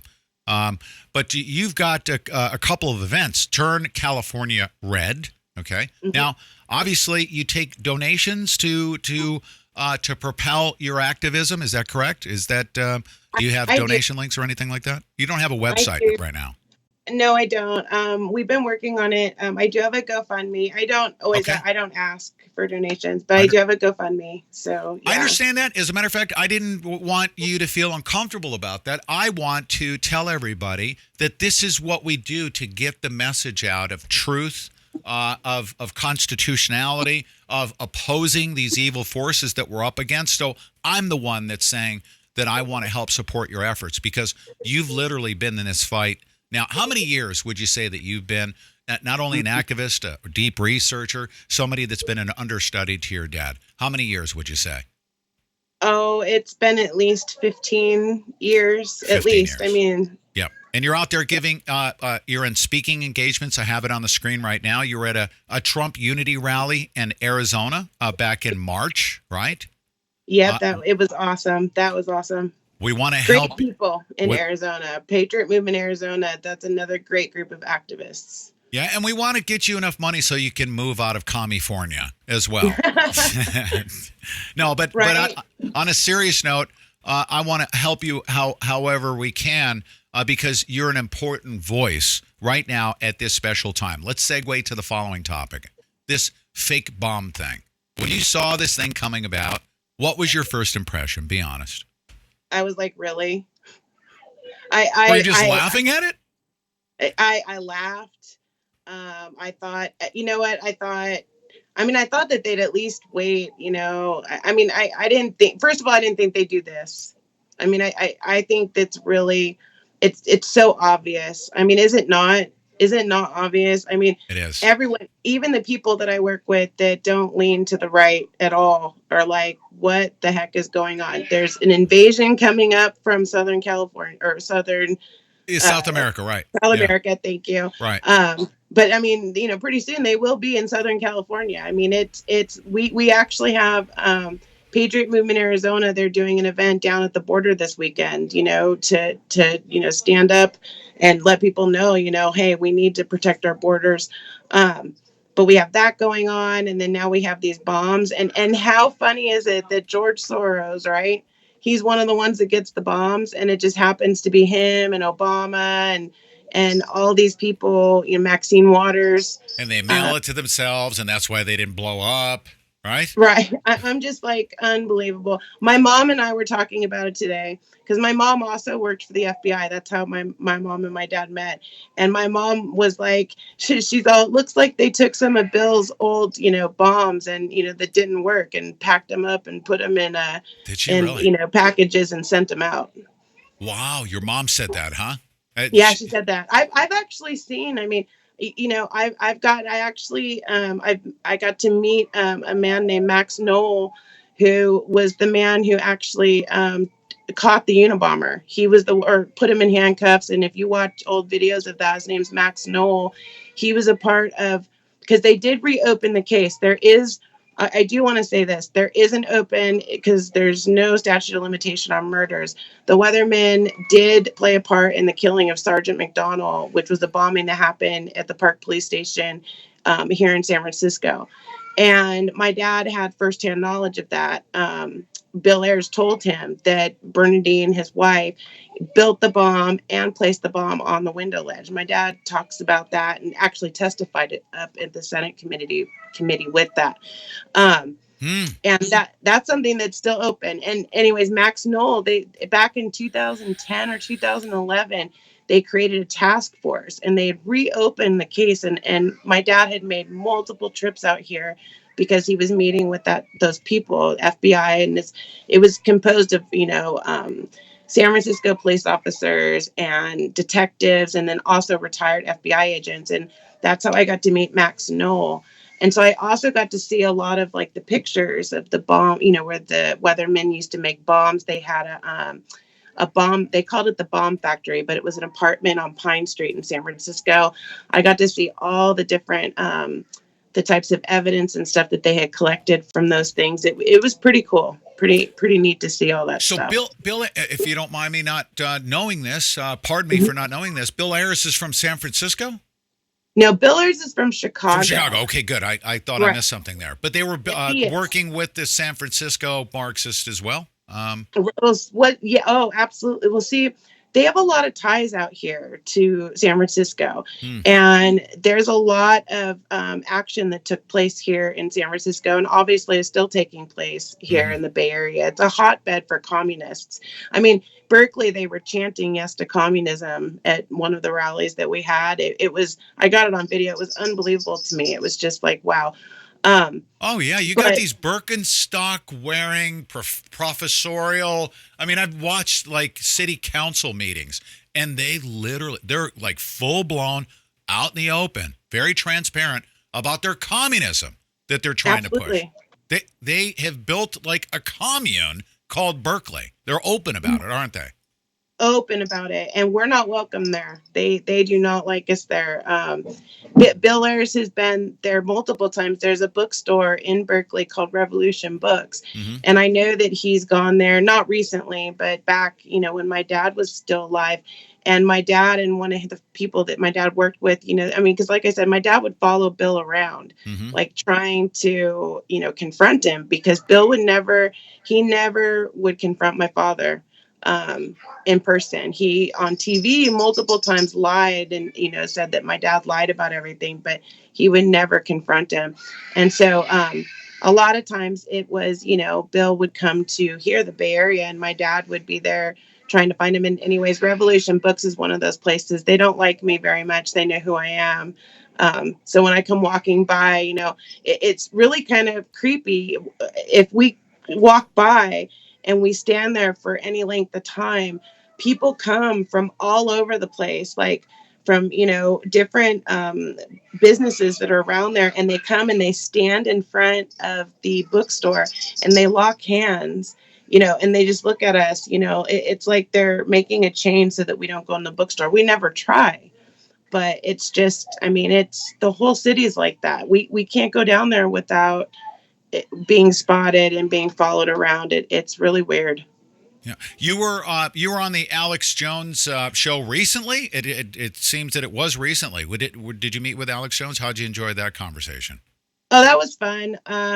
My dad was on there quite a few times. So so that's me. He knows who my dad is. So he's had me on a couple times. It was July was when I got to go on there. It was right after that attack when we got attacked in San Francisco. Yes. At that vigil. And that was really fun. I've been able to talk to him, and he knows, like I said, he's done a lot of interviews with my dad. So it's kind of cool, talking to someone who's spoken to my dad. And, which vigil were you at? It was the one that was in San Francisco for Tommy Robinson. It was a very small group of us. I think you showed a clip of it. And we were attacked in the middle of San Francisco. One woman in our group, an older woman, got pepper spray in the face. That's us right there. That's the clip. There was only about maybe 10 of us, and they were having a anti-ICE demonstration down the street from us that we weren't aware of. And there was a whole bunch of Antifa, and they came after us and attacked us. And that doesn't stop you from going out there and being an activist and standing up in the face of these Marxists, these freaking communists, does it? No, we have to. I'm seeing firsthand. My state is a mess. My state is a mess right now. That's, we're also having an awakening, which is great, but it's a mess. The laws that these elected officials have put together in our state, and honestly, Jerry Brown doesn't even abide by that anymore. Jerry Brown just kind of makes up his own thing and does what he wants. And there's not a whole lot we can do about it. And I hear all the time. I went to the Trump rally in Elko, Nevada last weekend, and I heard a lot of people get up there and talk about, we don't want to be like California. And I agree, you don't want to be like California, but I also say, don't count us out yet, because there's a lot of us here not just me. There's a lot of people like me that are out there every day. I know Will Johnson. He's out there, doing his thing. Ben Berquam, he's doing his thing out there. Is that who you're hanging out with? You just mentioned Will Johnson and Ben Berquam. You're hanging out with those are my buddies. Oh, yeah, I know them. I've worked with them, yeah. Oh, that's great, Lindsay. Were you at the Patriot Prayer Rally in Portland as well? Did you go to that? I've been to 2 up in Portland. I was there. I was up there on June 30th. So that was the first one where I had a mortar go off right next to my feet. Wow. It was unbelievable. We were marching and they pulled the permit in the middle of the march. It was like Berkeley. And then I was there a year ago. Patriot Prayer had a rally up there. That was after those people got killed on the train up there. And there was that whole big thing about, Patriot Prayer being a white supremacist group. And anyways, a ton of us went up there and that was scary. I mean, we were surrounded on all sides by Antifa and all these different groups. I think that was the first big rally that I'd ever went to. And, when I saw what was going on, and that it wasn't just happening here in California, that it's happening in Portland. I mean, it's happening all at the West Coast right now is just, we're full of this stuff and we need to get it back. And we're trying. There's a lot of us that are trying. I mean, you guys see, you got, up in Washington and Portland, you got Patriot Prayer and you got all them. And then, there's us down here in the Bay Area. And then there's people down in Southern California. We have activists all up and down the West Coast right now that are really trying hard to get the word out there and to wake people up. Do you find that not enough? I mean, is it amazing to you that the people that don't know about what your dad did and who he had infiltrated and the Weather Underground and how they're connected to this current regime? I'm going to call them the deep state.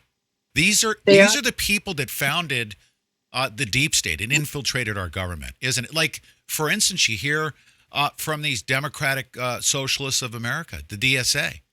Oh, wow. Yeah. Right? That's scary. They're part of the deep state. We hear of them. Veritas has actually exposed them. They're talking, these socialists that are behind the scenes, they're in the IRS, they're at various levels of the government. These deep staters are basically just a new generation of these Weather Undergroundsmen, isn't it? They are. And I tell people all the time, and my dad was called crazy. I'm going to be honest. Like, that was one of the reasons that, he had a hard, when Barack Obama ran for president, my dad, really wasn't sure whether he wanted to come out and talk about it because people for years called him crazy, the things that he said in videos and stuff like that. But now I look at it and I'm like, wow, like this is insane how accurate he was. And we saw it, my dad saw it when Obama was elected and what was happening. He got, he was like, wow. But it was like, we have to do something about this. These people, I mean, this has been a plan. They have infiltrated everything. They've infiltrated our government. They've infiltrated our schools. I mean, I think one of the worst things in the world right now is they're indoctrinating our children. And it's not just in colleges. I mean, it started out in university. Yeah. Now, I mean, I have young children. They're trying to do it to my kids. And it's not happening. I'm not, that ain't going to happen to my children. It just won't. But, I mean, there's Common Core. I mean, my dad, he passed away right around the time the Common Core was coming out, but he was working with people to start speaking about Common Core and how that needed to go, because that was part of, I mean, that's all part of this. It's part of the indoctrination. I mean, basically they want to raise little zombies, that can't think for themselves, really. I mean, my son was telling me, I mean, they don't teach cursive anymore here. I mean, I don't know what it's like in other states, but I know here in public schools, they don't teach the children cursive. To me, that's super important. Our documents, like the Constitution, I mean, it's all in cursive, How are our kids going to be able to understand those things if they're not taught that? The math, I mean, it's just unbelievable. But yeah, I mean, I tell people all the time, This is not something that happened overnight. This is something that's been going on for decades. And unfortunately, a lot of people were asleep and didn't realize that it was happening. And now it's like political correctness. All these little things over time have just built up and built up. And now here we are. I mean, now literally we have people that are in the street wearing masks that are beating people up simply for supporting the president and getting away with it. They're literally getting away with it. Oh, yeah. And it's unbelievable to me. And then these elected leaders, what's happening, with these bombs, and then we have this invasion coming. And I do call it an invasion. It's unbelievable to me that is another funded thing that is going on. People need to wake up. I mean, by the way, right before you came on, I need to share this with you. I'll tell you what. I mean, I first of all, I love you because of your associations with all the people that we've been helping to support with Will Johnson. We've been covering his events. We love Ben Berquam. Absolutely. He's going to be coming on again in the very near future. So you're hanging out with our people. Yeah. Yeah. They're doing great things. Ben, we've done, I did an event in San Francisco for Kate Steinle after the verdict went down. We did a vigil and a march, and which was really awesome because the police were, really good in San Francisco. We actually got to march. He's our greatest, I say we Patriots, he's our greatest secret weapon because that guy can probably bring an army down with a smile, can he? Right. And his spirit. Right. Isn't he an amazing individual? He is just always I've never seen him not. And I've been around him quite a bit at a lot of different events. We all, it's funny because we're all here in California. We all kind of end up in the same events. Yeah. Even if we don't know about it, usually someone will find out last minute and then, sorry. That's okay. Don't worry about it. We're a steak and potato show. We love that. Hey, we got family going on actually with all of our listeners as well. So don't even sweat it. Don't sweat it. Let's do this in the remaining moments. First of all, when I tell everybody about your events that are coming up, if people need to get to those, we also want to promote, and I want to bring awareness. This is not going to be the last time you're coming on. When Will Johnson goes to the streets of Berkeley, we live streamed it. We literally reached hundreds of thousands of people with like Portland and with Berkeley, and you were there. At one of those. So we want to live stream your events. We want to cover those events. I want you to bring awareness to them. Tell us about the events that you have coming up. This one right here that's published on Facebook that I have on the screen, it's Turn California Red. Tell us about that. Yeah, so that actually is it. Well, I'm actually working with a group of people, so it's not me. It's actually his name is Chris. He came to me and he had an idea, and he's never done anything like this. And he basically wanted to get, candidates together and get the people together and pretty much, get all of us riled up to vote. We want to make some noise. We want to get the candidates and also educate people on the propositions because they're worded so horribly here. And we've done, literally we started this maybe 2 weeks ago and it's growing really big. We got candidates coming out to speak. But we have a momentum. I'm seeing a lot of people in our state that are really turning. And so we want to actually get them out there. And we're trying to get people out there that might be on the fence so we can talk to them, about all the different issues that are going on in our state, because Gavin Newsom is the only, we have John Cox and Gavin Newsom, and I'm sorry, but Gavin Newsom is just, that's scary to me. So we're really trying hard to, rile things up here in California. And, I'm positive that we're going to get, we're going to get a few of our candidates in there. And that's a plus because California, as everyone knows, is a blue state. It is a blue state.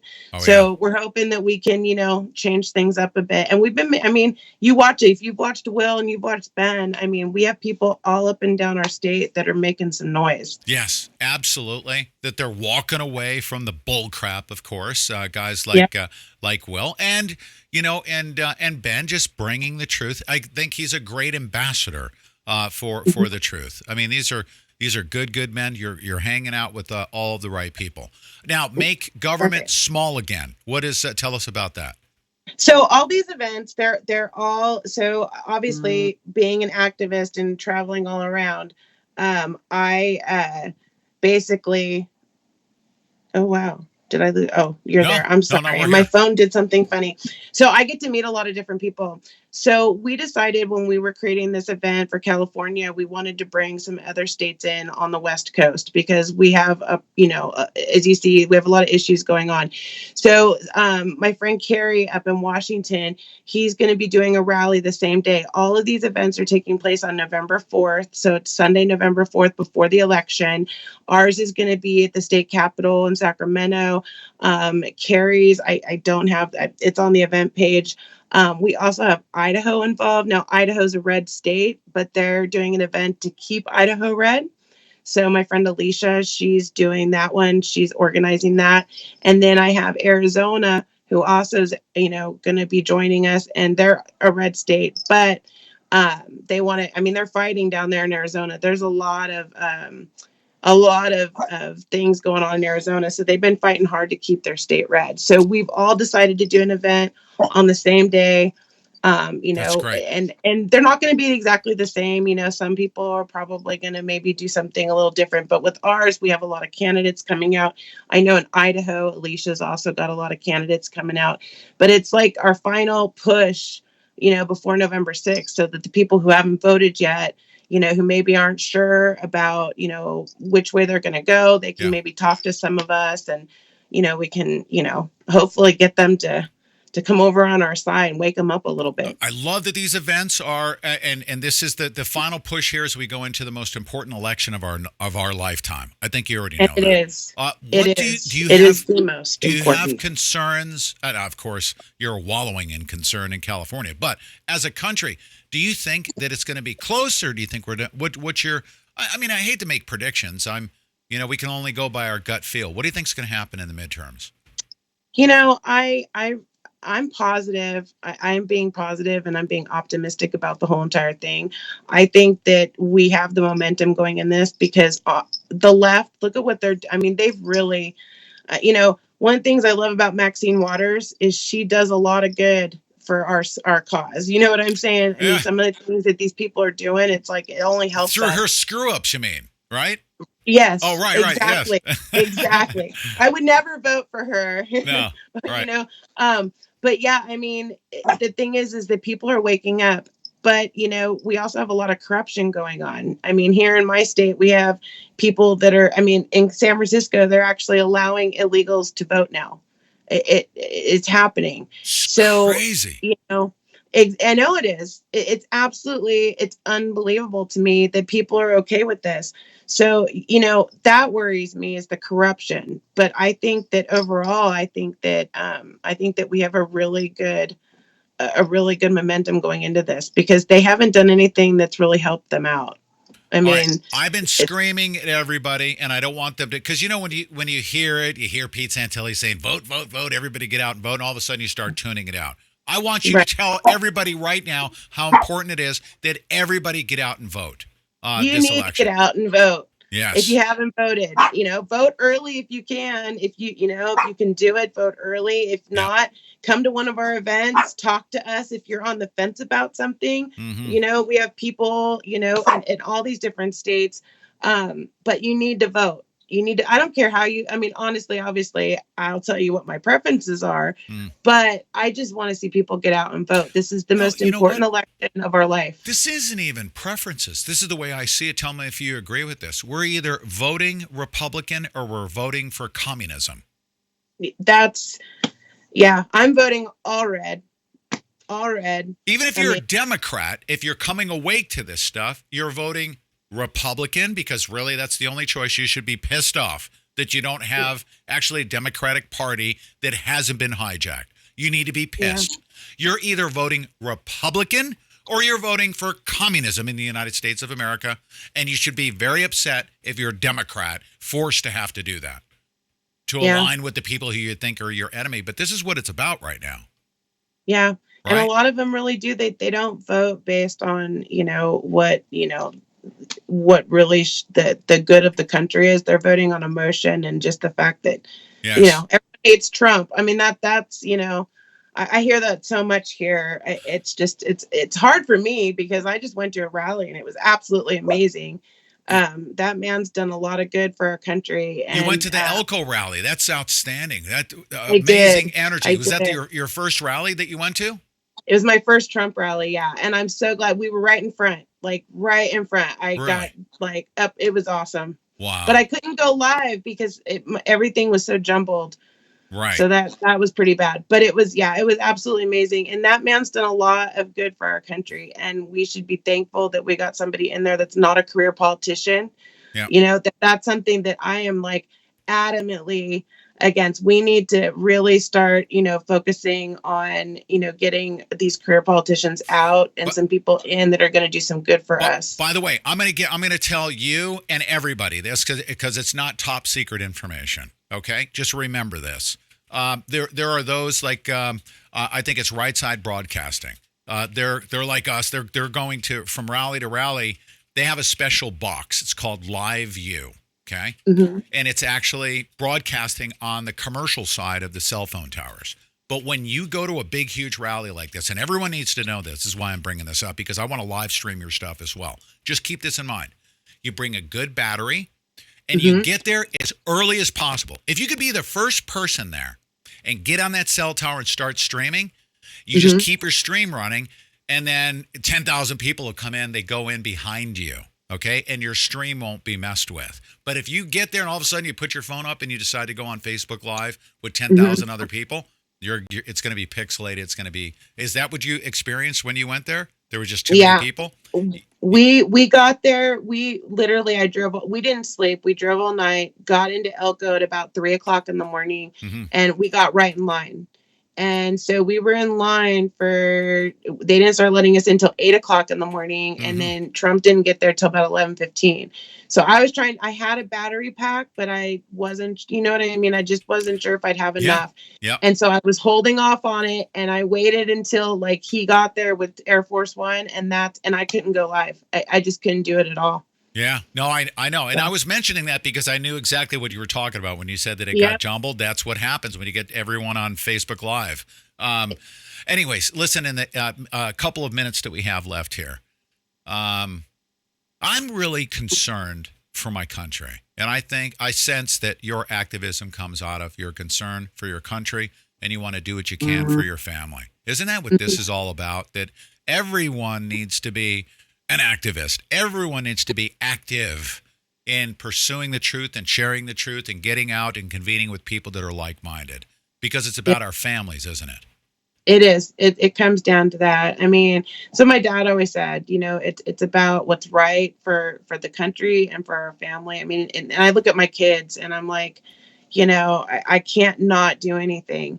It's so important. And even if I tell everybody, even if, we vote all red and we get all Republican in there, that doesn't mean that we stop the activism. We have to continue, because things didn't get like this overnight. It builds up over time, and we can't allow stuff like this to happen. We have to be active and make sure stuff like this doesn't happen anymore. Listen, I want to honor you because of the respect that I have and have had for many years. I remember playing your dad's video, his words back in 2012, 2013. I remember doing that. And another thing is, from Amelia, Ohio, just right down the street from us, here in Cincinnati, Ohio. I'm actually getting the goosebumps thinking about this. This is a man that's deeply rooted right here in the heartland of America. I promise you, I will provide as much support to you, Lindsay, as I can. Thank you for your service to our country. Thank you. Thank you. Thank you very much. Thank you. We'll be in touch with you, okay? Ladies and gentlemen. Cool. Lindsay Grathwohl, it was an honor to have her on the show, and we'll be back right after the top of the hour news break. You guys don't go away. Let's get ready to rumble! Coming right up after the news break, Pete will be taking your calls. During the live broadcast, dial 563-999-1449. That's 563-999-1449.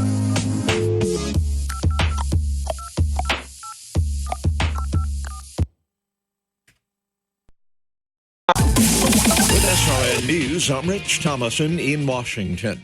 President Trump is accusing the Saudis of engineering what Mr. Trump calls the worst cover-up in history. The president is criticizing the Saudi plan for the murder of Washington Post contributor Jamal Khashoggi, who was a critic of the Arab kingdom. It was carried out poorly, and the cover-up was one of the worst in the history of cover-ups. Even though the president says the murder was a bad situation, he says Saudi Arabia remains a good ally. Greg Clugston, the White House. Vice President Pence says there is no question that Middle Easterners are part of the caravan that's been moving north through Mexico with the goal of entering the U.S. illegally. The United States of America intervenes and prevents 10 terrorists or suspected terrorists from coming into our country every day. So it is inconceivable that there would not be individuals from the Middle East as a part of this growing caravan. More than 7,000 people are on the march. President Trump is defending tariffs. He tweets that billions of dollars are and will be coming into United States coffers because of tariffs. Also at SRNnews.com, National Security Advisor John Bolton, wrapping up 2 days of talks in Moscow, says that U.S. withdrawal from a 1987 nuclear arms treaty poses no threat whatsoever to Europe. The problem is there are Russian INF violative missiles in Europe now. The threat is not American withdrawal from the INF treaty. The threat is the Russian missiles already deployed. He says President Trump and Russia's Vladimir Putin hope to meet next month in France. Boston takes Game 1 of the World Series, an 8-4 victory over the L.A. Dodgers. On Wall Street this morning, Dow futures are down 117 points. NASDAQ futures off 61 points. This is SRN News.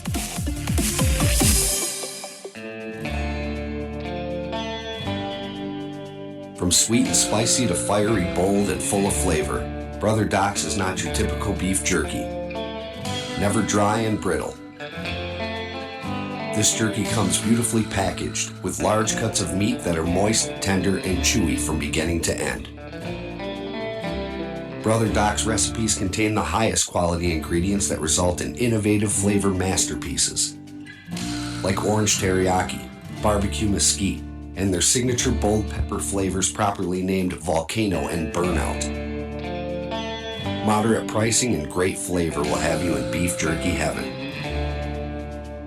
Go to sbn.buzz/brotherdocs to place your order so Doc knows you heard about him here on the Pete Santilli Show.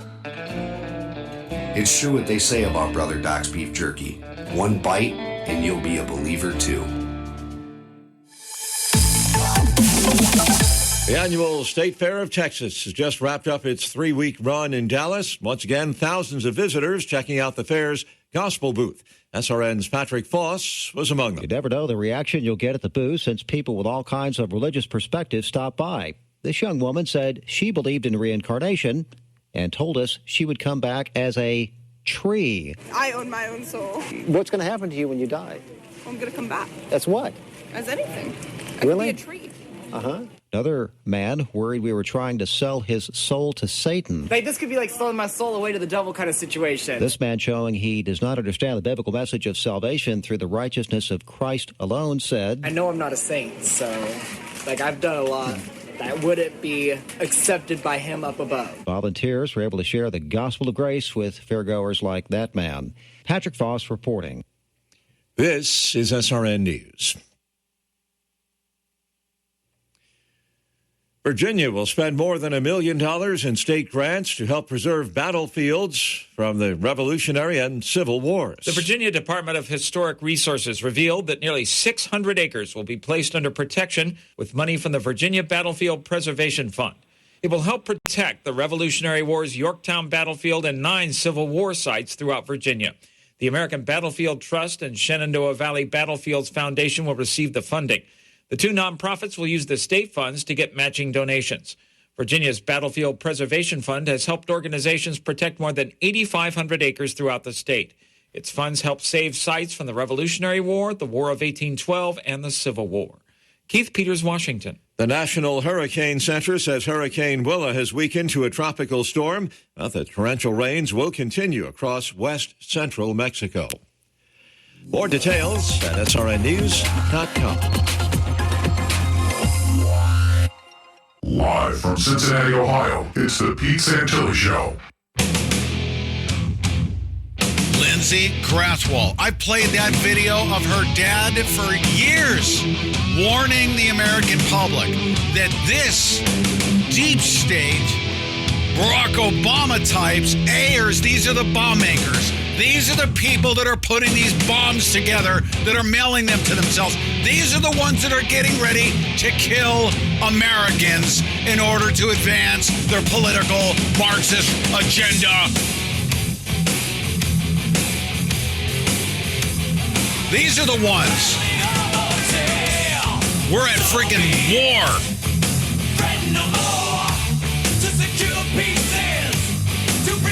All right. That's what we've been doing for 1,400 episodes, ladies and gentlemen. And I want to thank you guys so much for all of your Super Chat contributions on this 1,400th episode. I want to thank you very much. I'm going to open up the telephone lines.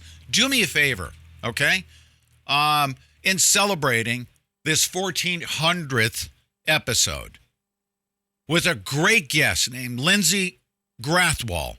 I couldn't have thought of a better time to have somebody like Lindsay come on and talk about who these deep state operatives are that her family has been working with to expose for years, for decades now. And I want you to light up these phones right now. If you love the show, you enjoy the show, I want you to put your stamp on this thing, on this 1,400th episode, and celebrate it with me by calling 563-999-1449. If you're on your phone listening to the show, you can still listen in on the back line. I want you to light up these phones right now. 563-999-1449. Clyde, who's always on this line because I need to teach him how to program the back line on his flip phone. He's in Beulah, Colorado. What's up, Army Dog? How you doing? I'm doing pretty good. Hey, she is a true American hero. The reason that I went to war is I was told I had to go. Yes. She's doing it on her own. Yeah, volunteering, serving our nation at a very, very important time. And she comes from some very important genetics. Larry Grathwohl, you know who he is, right? Oh, absolutely. I wanted to ask her, about the court case where those dirtbags got off and why it actually happened. Because I don't know if history is telling the truth or not. But, I'm just, what intestinal fortitude her dad had to get in amongst those crazy buggers that were killing people and do what he did. And he her had dad to have was just a nerves kid. of absolute steel. Right? And her dad was just a kid, right? I mean, he was a college student. He was young when he did that. So, wow, can you imagine? Yeah, I will say, I can speak to this. I'm going to tell you this. I know it personally and firsthand. The federal judiciary has been hijacked by Marxists. I had a judge presiding over my case. Her name was Judge Gloria Navarro. She worked for Harry Reid. She was placed there by Obama and Harry Reid. And she was just a seething, just a leftist minion of the Marxist. And the system is so corrupt. She's working with the prosecution. The Constitution doesn't apply. They have their activist judges, their activist prosecutors, and they have been setting the stage for this. I mean, look at the President of the United States can be overridden by one of these activist judges. And I'm saying bad things about Judge Gloria Navarro just because of how she trounced. Now, she was kind to me on my way out the door, but that does not delete her unconstitutional activity through all of the trials that were associated with the Bundy trials, right? I mean, Deb, am I speaking the truth here? I know you feel uncomfortable about it. Is it the truth? I do. What she did as an activist judge should not be allowed in the United States of America. Yeah, certainly they will deny it, certainly. But, being a person who sat through two of the trials there in Nevada, it certainly did feel that way. And, I've heard people say, oh, that's not true. But then I've heard other people say, It's absolutely true that she's an activist judge. She's an activist and judge. It showed big time during those trials. And she was put on the bench by, Harry Reid recommended Barack her Obama. to Barack Obama. She had never had any kind of experience in the federal court.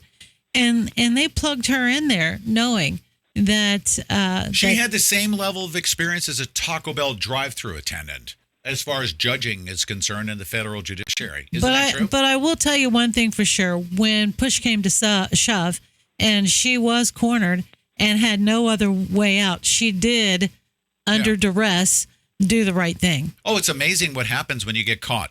Right.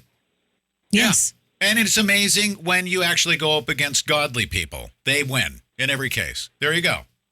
Right? Mm-hmm. You're working for Satan. We're working for God. Let's go. It's on like a mofo. Right. Bring it. Right? No And she's kidding, like, huh? oh my goodness, this thing, I'm about to get struck by lightning. I better start doing what's right. And if you have to be forced to do what's right, that's great. You know what I found interesting when she was talking about her father? She was raised right in the town right next to me in Amelia, Ohio. I was raised. You're talking about Lindsay Grathwell. Yes. Oh, I thought you meant Judge Gloria Navarro. No, I'm sorry, I'm scattered. I'm going in another direction. I was going to say I'm going to go Bullhorner family. No, because this was on my mind. I'm so sorry. But because Lindsay was raised in a town that I'm extremely familiar with. These are all small towns outside of Cincinnati. Very, very small population, very country, farmland, right? And so, I have a connection with her there, right? And it's just unbelievable to me that when she said her father was actually like the weathermen, the underground weather, they started in Cincinnati. Yeah. That really surprised me. Yeah. I was like, wow, really? Yeah, if you're a communist, you have to be underground here in Cincinnati. I know that. Right? Yeah. I think Cincinnati right now as it stands is a kind of mixed bag of tricks, Yep, I know. I think there's as many conservatives as there are I know there's quite a few Democrats here. people listening on Spreaker. You're listening on, no matter where you're at, Twitch, Periscope, no matter where you're at, I want you to call in to 563-999-1449. Clyde, when did you start listening to the Pete Santilli Show? I'm going to say 2014. Oh, did you? Wow. Oh, that's right. Okay. Yeah, 2014. Holy cow. That's great. Thank you so much for your loyal listenership, your support. Thank you for everything that you've done for us. And I'm glad to be celebrating episode 1400. Going forward, we've got a lot of work to do, don't we? This country, it's not going to be straightened out overnight. It's going to be over years. No. And Pete, I don't think I'm going to live long enough to see that day. But, here's one thing's for sure. We've got a lot of young people now that are understanding that, freedom is going away.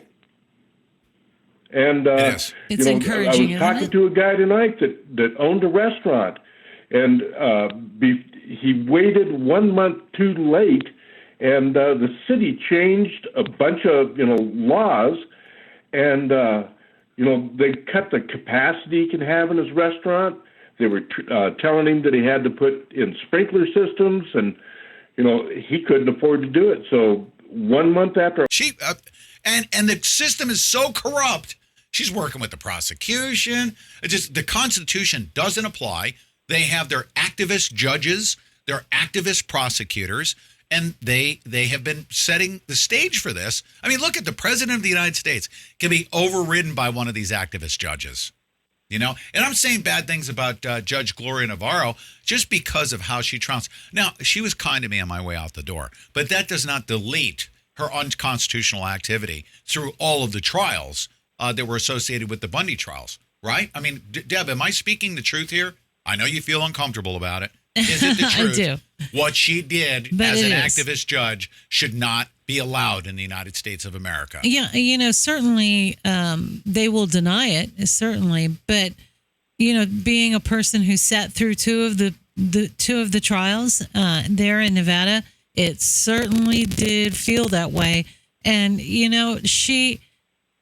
I've heard people say, oh, that's not true. But then I've heard other people say, it's absolutely true that she's an activist. WORX.com/The Pete Santilli Show. That's a way to get there. Or you can go to thePeteSantilliShow.com. Click on that button on the right-hand side where it says it's the purest CBD oil in the world. It's the world's purest CBD oil. That's always my reminder to take a little spritz of it, okay? Like I'm going to right now. And I want to tell everybody, if you come to our YouTube channel, and all of you folks that are out there, but you guys can see the testimonies of people who have actually bought the product and tried the product. And a lot of people, especially T-Raz in there, they are saying that their dog treats are amazing. Yep. So, come on and join us over at YouTube and check it out. And you guys can hear the testimonies of the folks who've tried the product. They say it's great. I just took the HempWorks 750. It's got pure CBD oil. You've got anti-aging cream. Deb, you use that, and it has nothing to do with the age that you are, but you sample the product and you like that. And I also have the cream that helps with your joints. I get a sore neck from time to time, right? And I put a little bit of that on, and it works. It does its magic. It works. She smokes a lot of joints, and she needs help with her joints. That's not true. Just I kidding. do not. You do not. I don't get high at all anymore. Lots of great products, and HempWorks. You're going to be hearing a lot more of them in the coming days and weeks. And the second way is to go to preparewithpete.com. And you get a special order on a 2-week food supply from My Patriot Supply. Yeah, this is amazing. Yeah. It's an amazing deal. Right now, 2-week food supply, $75. You can't beat that. 25-year. It's a 4-gallon storage tote, 1,500 calories per day with 92 servings for $75. Yeah, so I think what we're going to do, Pete and I are going to do, we usually do this from time to time. When we get a little bit ahead, we'll be buying that and trying it out and telling you guys how it is, because I like to try these products out. I know that we've tried several. There's some good ones out there. We're hearing that these are amazing too. So we're going to be trying those out really soon. And when we do, we'll let you guys know. But you have $75 for a 2-week supply, right? And then, if your electric goes off, I know here in Cincinnati, back a few years ago, we had one of the hurricanes that came up the Gulf Coast. The wind hit us here. It knocked down power lines, trees. We were out of electricity for days and had to use kerosene, my mom's old kerosene lamps and all that stuff, which was fun actually, but still, water was out. So listen, if you have something like this, for even in Ohio, things can happen. Yeah. So you know what? And when they do, it's great to have a 2-week supply on hand. Listen, things get stupid here when it snows. You go down to the grocery store. There's no meat on the shelves. No kidding. And I'm like, what the hell is this? I remember I had to get used to that. I'm like, because I'm from California. There's no snowstorms out there. But a snowstorm hits and the shelves are bare. So avoid being left with empty store shelves, especially in an emergency. Have that supply to back up your family. 92 servings, okay, with creamy chicken flavored rice, traveler stew, buttermilk pancakes, all that good stuff. My Patriot Supply,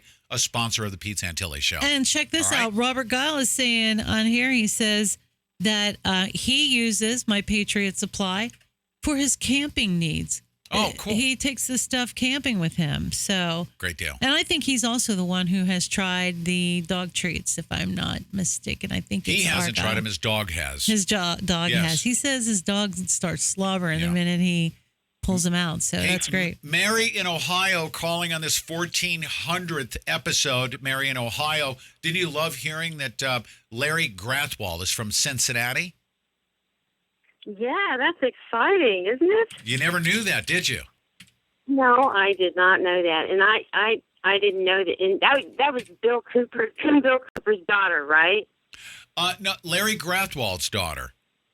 That was very good. That's what I thought. I'm like, I got the names all confused. Yeah, no, yes, that's okay. That is exciting. I didn't know he had a daughter, and what she's doing is so exciting. It makes me want to do more. See? Yeah, see, that's right. very, very inspiring to see her, and especially knowing what she knows, getting out there to tell the truth. Like, if she knew what she knew and all of a sudden she was out there spewing libtard stuff for Marxist, I'd be concerned, wouldn't you? Sure. But it seems like she's on the right side of things. So, yeah. Yeah, and Yeah. she knows what's going on. And when I started seeing these fake bombs, I was like, boy, they're just really, this is weird. And I'm thinking, this sounds like the Weather Underground, because didn't they? I don't know a whole lot about them, but I did a little research. I know they blew up some places, and I thought, are they doing this again?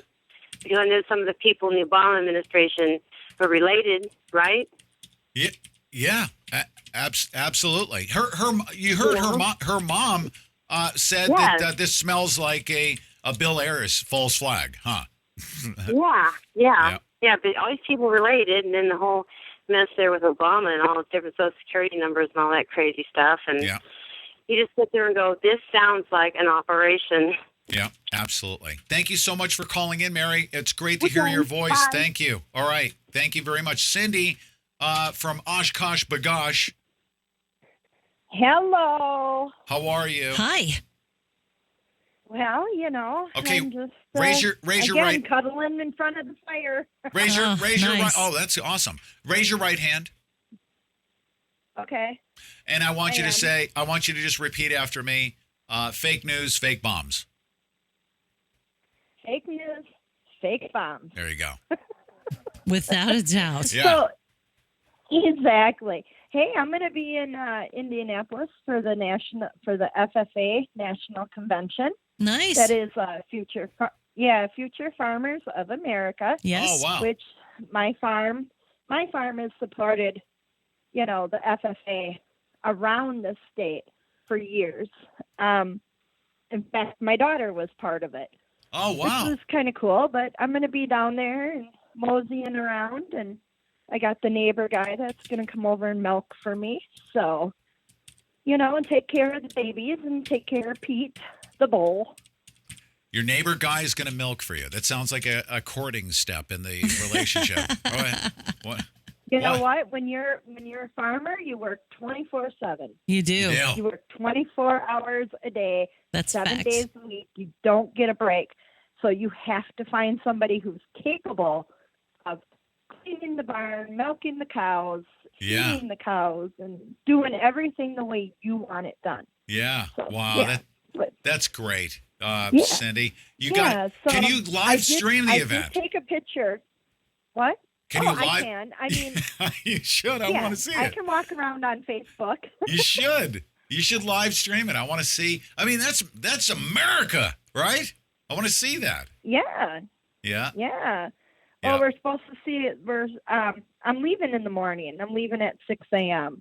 But I'll be sure after I get done milking, when I take my shower and stuff, and I start heading down there, when your show comes on, I'll make sure I log in to watch you guys. So that's great, Cindy. That's great. Keep us abreast of your travels, your progress, and good luck to you at the FFA. No kidding. Oh yeah, definitely. And just so you guys know, I may swing over to Cincinnati. I have some pictures of Pete the Bull for you.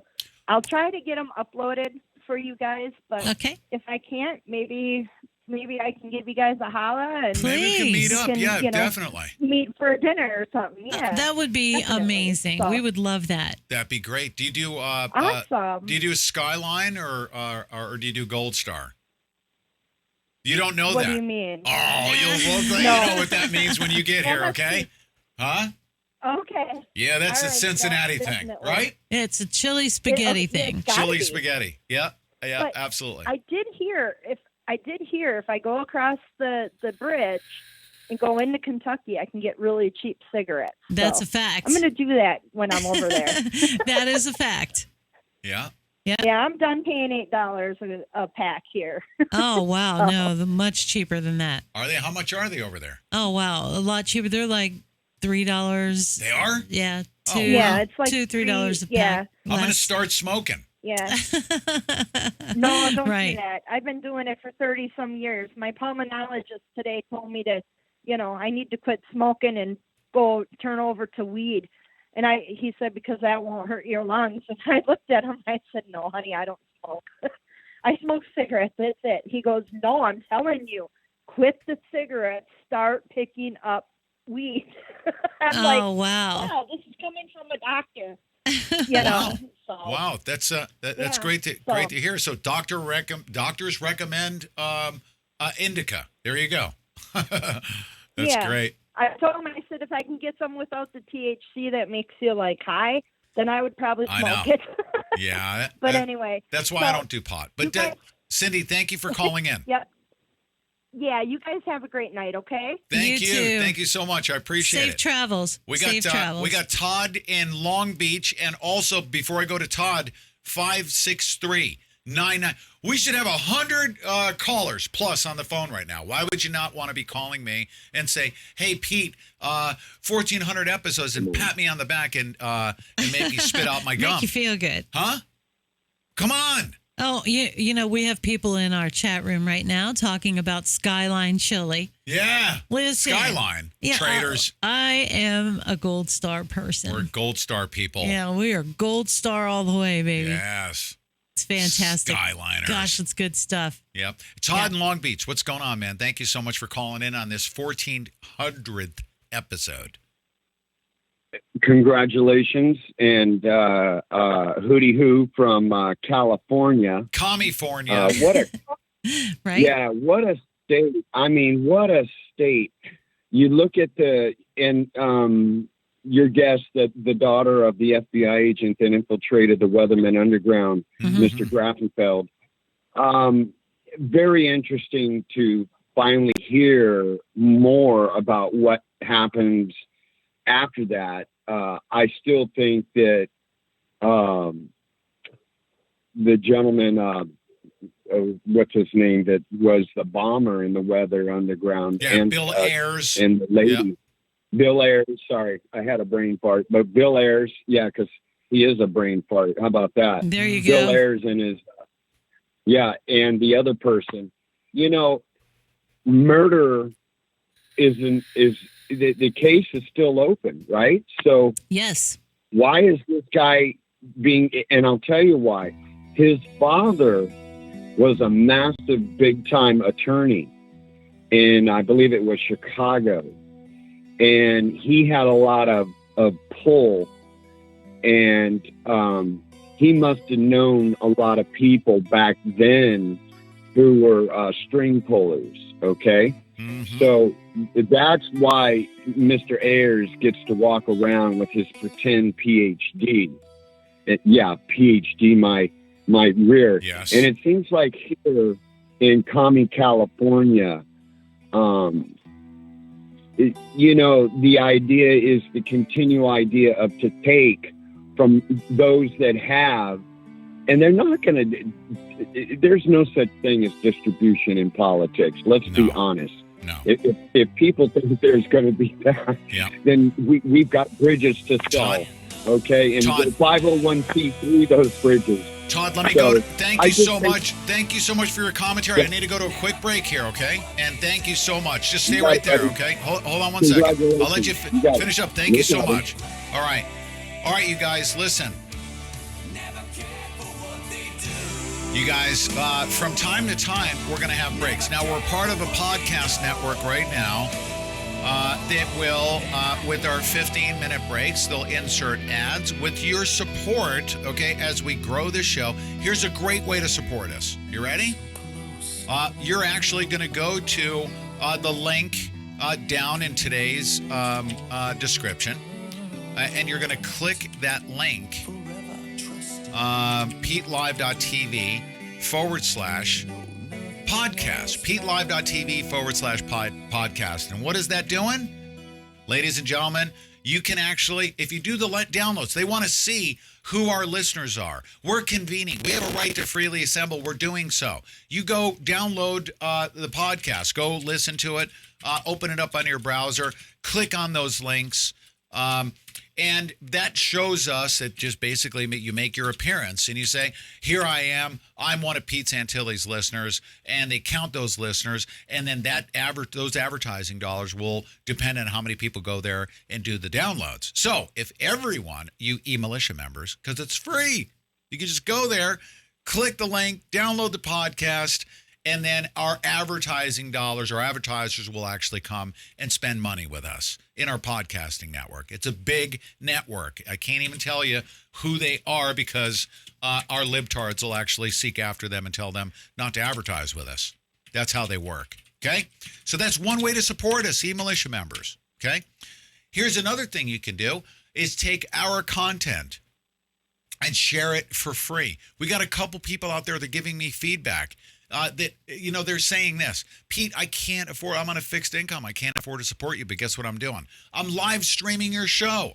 Live stream my show. Live stream our streams. We're going to be putting Alex Jones's shows in our streams. You'll be helping to propel a message that's important to reach as many people as possible.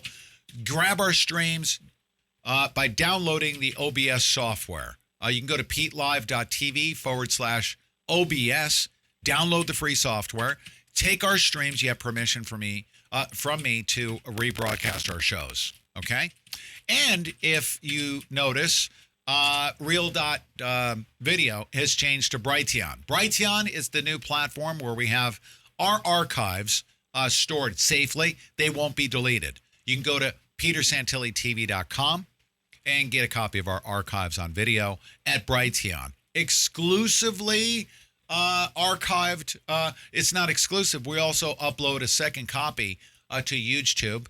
They don't have as much traffic, of course, but Brighteon and the work that we're going to do with them and also helping to promote awareness of what's happening with Alex Jones as well. Mike Adams is actually the owner of Brighteon.com. All right? I just wanted to bring that up before we went to our next caller. Now, if you are tuned in right now, you're hearing my voice, okay, and I'm going to let Todd wrap up here. I want you to make sure that you stay tuned in about 20 minutes or so. I'm going to be wrapping up the show with a special announcement. We're going to be doing something special here. Don't go away for the next 30 minutes because as I wrap up the show, I'm going to end the show with this announcement as to what we're going to do going forward. I think it's a pretty positive step forward. Don't you agree, Deb Jordan? Oh, absolutely. Yes. As to what we can do together as a nation, as a listenership. Mm-hmm. And we're going to gather together a whole bunch of people, I believe. I hope, even if it's a small group, that's fine. Yeah. We're still going to do some good work together. But Todd, I'll let you wrap up. Sorry about that interruption. Yeah, no problem. But I wanted to say one thing about, supporting you. There is a product that I've been using from Alex Jones's for over 9 years. So think about that. And so when I get in on a product, do I buy Alex Jones's product through you? What are you suggesting? I like the Calvin Pure Soaps. Very good as a sponsor. Yeah, get them on. They're great to have as a sponsor. What's it called? Calvin Pure Soaps. They're in Northern California. In Northern California. Okay, good. That's great. That's a great recommendation. Thank you. I'm going to make a note of that. Yeah, I've been using Calvin Pure Soaps for 9 years plus. Yeah, and I really like it. It's 4 ingredients and it's all organic. And I just wanted to plug that to say that I am getting several of your products being shipped. So, and I'm thinking about the beef jerky as Christmas gifts. Oh yeah, the beef jerky everybody should be getting right now. Dude, and thinking about Christmas and Thanksgiving. Thanksgiving's coming up. This would be perfect. Listen to me right now. There has never been a person that has called, okay, and told me if you go to Brother Doc's Beef Jerky, actually, if you go to, the link is PeteLive.tv.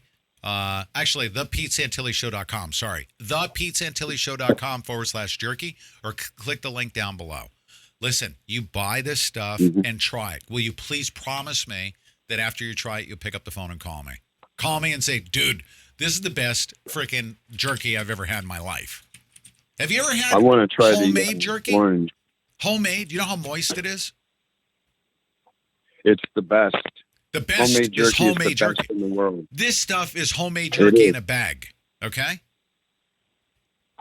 I'm looking forward to it, to be honest. Good. I really want to have that because I have that on my retinue. By the way, I put in a verse earlier from Proverbs 25:26, and it says in there to not give way to the wicked. Look it up. Proverbs 25:26, it says, do not give way to the wicked. Never. That means don't roll over. No. It means say what you say. I mean, when I go and I work out and I do my training, the first thing I always look at, am I lying to myself as I'm doing my workout? Because my workout's very physical, very demanding. Even at my age, I look like a 30-year-old, okay? And I don't mind because that's what I trained for. But it like I said the other days, this becomes part of your life. And supporting, like I get, that Alex Jones, turned me on to a lot of good products. And so I have bought them over the years. I bought my, the food storage stuff that you have. I have a year's supply of that. Oh, great. I've bought all kinds of things, and that's what I'm telling you, that people have to shift their thinking process of what they think is important, that going out to Starbucks or something else to get a cup of coffee when they can switch it back around, save up 5 cups of coffee on going out, send the money in the mail, and then boom, they get your coffee. Do you agree with me? I talk about the new economy. It's not just supporting the show or begging for donations or begging for support. No, it's literally conditioning. Because it is a put new your economy. money where your heart is. Yes. You're putting your money where your heart is. Yeah. And if you believe in the truth, star junk, then you go there. But if you want to support somebody that has something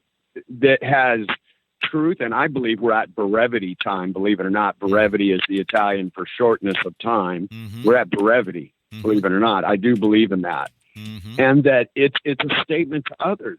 Yeah. Because look, I don't like going to church and tithing. I believe now the time is to tithe, is to take that money and help those around you, which it showed that others did the same thing throughout the New Testament and Old, but specifically New.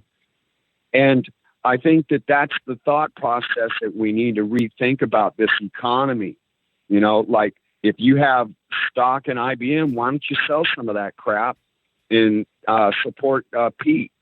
Buy some products. Yes, thank and you. then a donation. You know what I mean? This is how it works. This is the thought process that needs to take place. People say, well, I can't. I hate that I can't, because I say some of that stuff to myself, and then I say, you know what? I have brevity of time to think about certain things and get certain things done. I don't have time to, say I can't. I have to think of a way to get through it. As we say in the Marines, over, under, through, or by the side. We're going to go through, and it's going to get done. And that's just the way when you look at an MMA fight, like this last one with Khabib, he showed the truth of Conor McGregor. Let's be honest. He's a coward. Okay. Yeah. And that's my opinion. But, the point is that when we confront evil, you don't roll over. You continue in prayer, because it says in the Bible, you don't go on a street corner, you go into your closet. Yeah. And you raise your hands up, or whatever you're doing in there that gives you that personal time. Okay, this is not in church. Never said to do this in church. Church is church, whatever that is. It's funky junky now. Yeah. Okay. It really is, and I'm with Alex Jones on that. By the way, I have belief in my heart. I look at it and I just think it's infiltrated beyond belief, especially here in Conway, California. It is, but especially here in Conway, California, the pastors here. But that doesn't take away. They were openly supporting Hitlery. Yeah. And when you got to walk out. and say, that's it. I don't support this. You know, you support your brother in kind that does the same thing in kind. Todd. And that's why we support you. And people need to redirect their thinking on where they're spending their money. Either it's going to be with crapola or it's going to be with right-ola. Yeah. And that's the way I look at it. And Todd, I got more callers on the line. I thank you very much for your very thoughtful and Proverbs 25:26. We will never, ever, ever give in. And thank you very much for your inspiration. I have other callers on the line. Robert in Oklahoma is on the line. What's up, Robert? Congratulations on the 1400th episode. Isn't that great? Thank you. We've been around the I block. was watching your guys' live stream when you guys hit 1,000, and I thought that was a lot. 1,000, I know. And dude, do you know how much we've friggin' been through? Do you realize? Exactly, right. And that was before. I mean, even Alex Jones knows this. And I don't talk to him. He doesn't talk to, many people for obvious reasons. But even Alex Jones came to the realization, like, what the heck? Is there any other, other than Bill Cooper, giving his life in this thing, is there any other independent media radio talk show host that's been through more or host and co-host that has been through more? Nowhere near. No, it's amazing. And hey, we still keep coming back. Isn't that great? Yep. Oh, man. And you know why? Because it's Robert, I'm going to tell you this as if I were speaking to everybody else as well. You know that we work for you. We work for you. We're absolutely bound to determine to go up against these evil forces that we're up against, Robert, however we can. And I want to tell you that it's for people like you. It's for our listenership, and I thank you. Yeah, and that's why it's important for us, the listeners, to support you guys in your work for what you're. It's a cycle, just like in the Revolutionary War. Yeah. A lot of the people that funded it were your small to medium businesses that funded, that bought a lot of the ammunition, a lot of the food, that came from the local farms. Yeah. That was we, the people, supporting those. You're absolutely correct, Robert. You're absolutely correct. I want, and I don't want to end on a negative note, but I want to hear from you. What were you thinking when you heard about these bombs? Were you right away saying, "Oh, come on"? Just immediately were your hackles up about the whole fakeness of the bombs? When the first quote unquote victim was George Soros, and we all know how hard it is to find a lot of these very prominent people. Yeah. Like his home address is not public knowledge. It's not just out there. Right. Or else he'd be getting a lot more hate mail. When said when the first quote unquote victim was George Soros, I knew right away it's fake. And then when they started releasing the images, it's like, oh, that's your typical wannabe fake bomb, red wire going in on one side, black wire on the other side, and some tape, and then, obvious fakery. Fakery. Do you think a lot of people are in your day-to-day interactions with people? Is everybody saying that it's fake? I hadn't had a chance to talk to anybody. That's one of the unfortunate things about working from home is I hadn't talked to anybody about it, but all my interactions online, like even checking out a different subject, the comments down below are, oh my God, that was fake. The fake bombs, fake this, fake that. Everybody's pointed out. Those that are, awake to the alternative media, they're, they all know it's fake. Like right away, we picked up on it. It's probably because we've seen so many events already unfold. So predictable. And then we looked at those events with a magnifying glass over the years, such as 9/11, Sandy Hook, the list goes on and on. Do you agree with me that that's why they cut off tens of millions of people from Alex Jones? They had to do that before they start launching these stupid events. Do you think that they're going to do something more serious? Because obviously George Soros is not going to die, but they'll have no problem killing Americans, will they? Right. Yeah, exactly. Look at 9/11. Right about 3,000 people died in a matter of minutes that day. Yeah, dude. Yeah, they have no problem sacrificing. No problem at all. And that's my biggest fear right now. It's not that I'm predicting it, okay? I'm going to say don't let your guard down, ladies and gentlemen, because they will not have a problem whatsoever in killing a whole bunch of people. Right. Yep. Right. They I'd like to give a tip to the listeners out there. Please. I know a lot of us, because we're all hardworking, we don't have a lot of money to go out and buy, say, a year's supply of food all at once. Sure. So what I do is I micro prep. I buy, some stuff this month, and then next month I'll buy some more, and I'll just keep buying. Yeah. And every month that I don't need it, that just means that I've got a bigger and bigger stock going. I do this with toilet paper, toothpaste, soaps, bottles of bleach. You can go get a bottle of bleach, and then next month go get another bottle of bleach or another case of toilet. I buy toilet paper by the case, and I don't use nearly a case in a month. Right. But I go out and I buy a case of toilet paper, because you look at some of these other countries and some of the things that we're in need most were some of the basic necessities that we take for granted. Soaps, toilet papers, toothbrushes, access to clean water. If people don't have a countertop water filtration system, go get one right now. That's a great. I filter all my water for my coffee, my water for my oatmeal in the morning, my water for my dog, my drinking water. I filter it all with it's an Aqua Pure countertop water filter, similar to the Berkey's, all of those.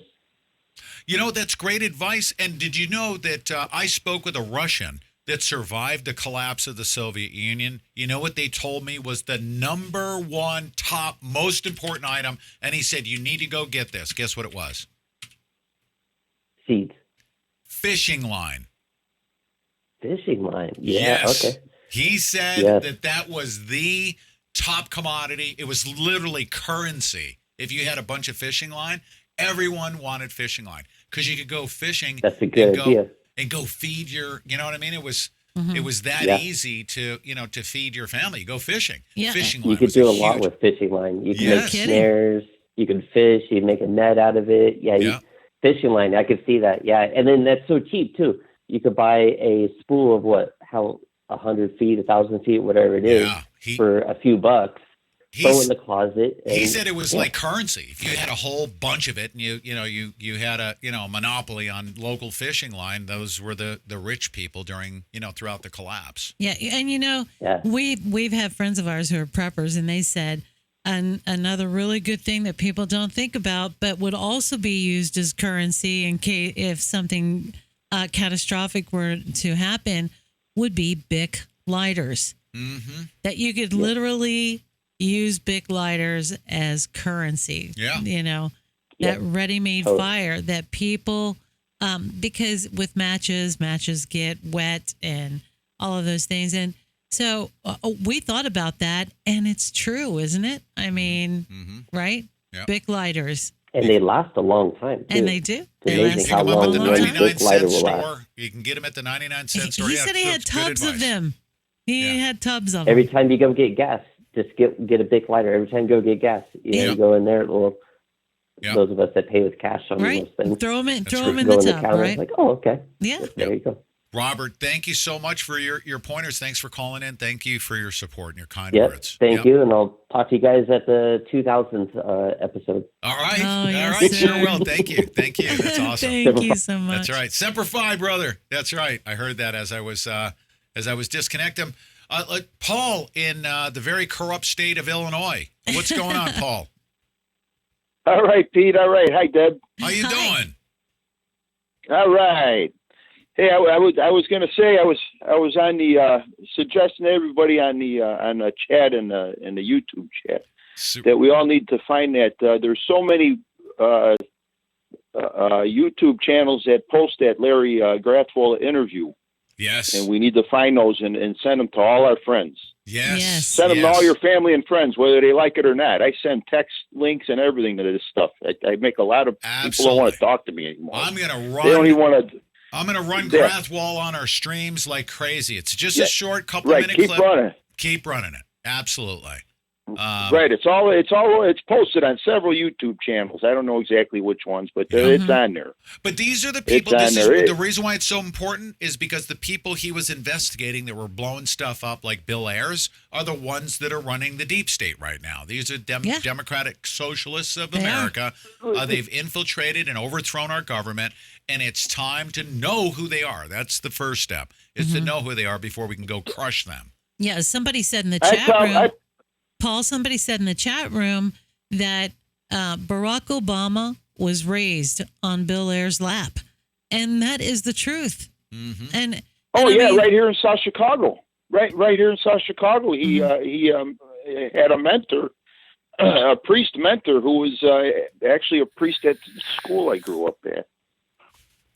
And, I happened to see that priest lately, and I meant to ask him about that, and I didn't.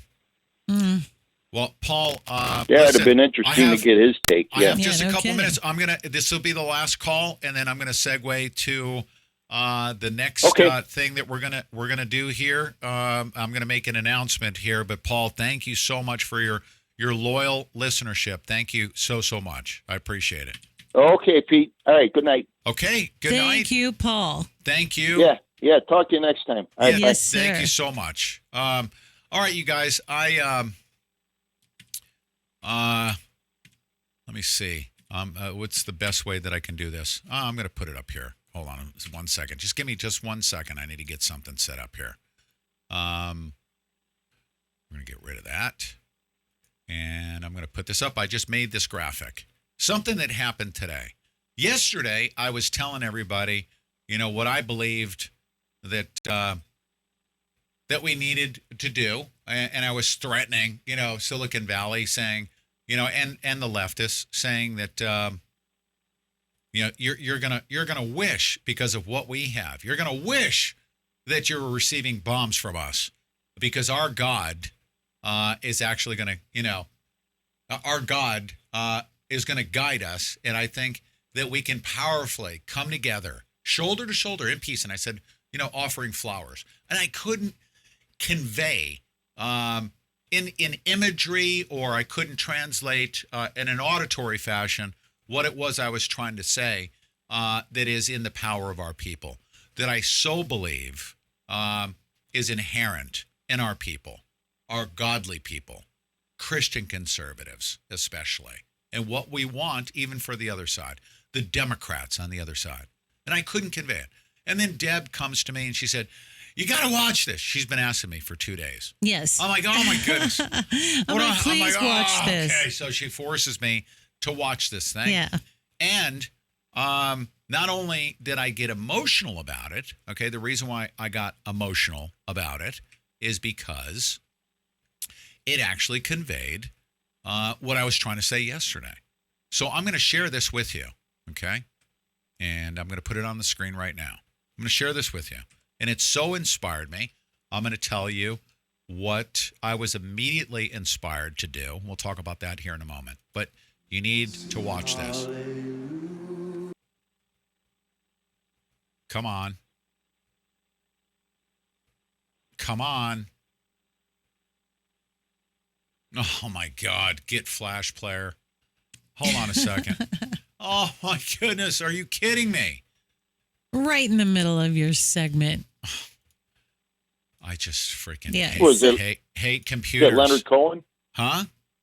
No, hold on a second. Give me just a second. No, actually, it's not. So stupid. You need a Flash player. Huh? This is a revival that happened in Africa. And it is unbelievable, really, when you guys see this. 700,000 people came to worship Jesus, okay? No other politician in the world, no rock band, no speaker, no give me just a second. No person. And by the way, no leader. Immediately following this broadcast, I'm going to keep the stream going overnight. I'm going to try to do that as often as possible with some great content. I needed to make sure that I put up some good content, and that good content also includes without any title so that they can take us down. It also includes the Alex Jones Show. All right. And here it is. And I don't need a flash player. I actually tested it before I did this, you guys. It's just absolutely amazing that all of a sudden I need a flash player. But here we go. You ready? And I'm probably going to have to go over. No, I don't want your message.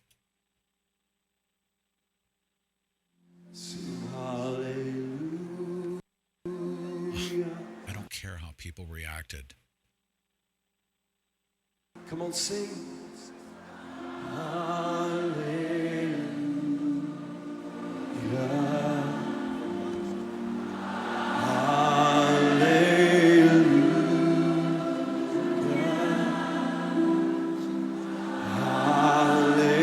700,000 people. And these people have nothing.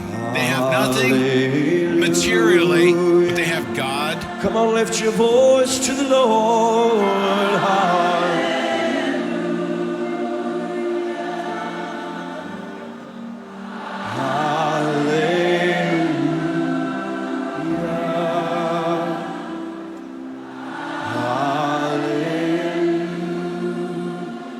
Come on, every voice, lift it up.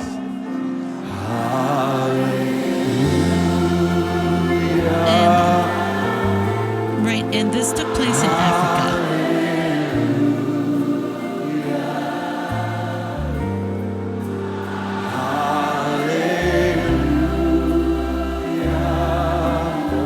Thank you, Jesus.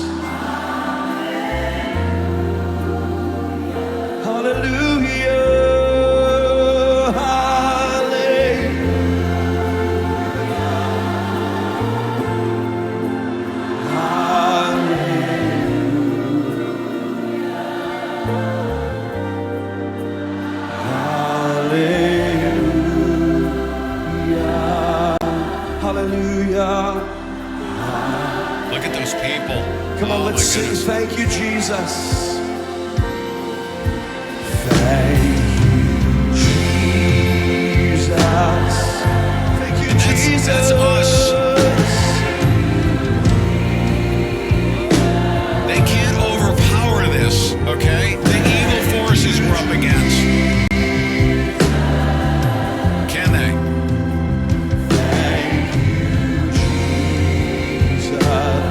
Thank you, Jesus. Thank you, Jesus. Thank you, Jesus. Thank you, Lord.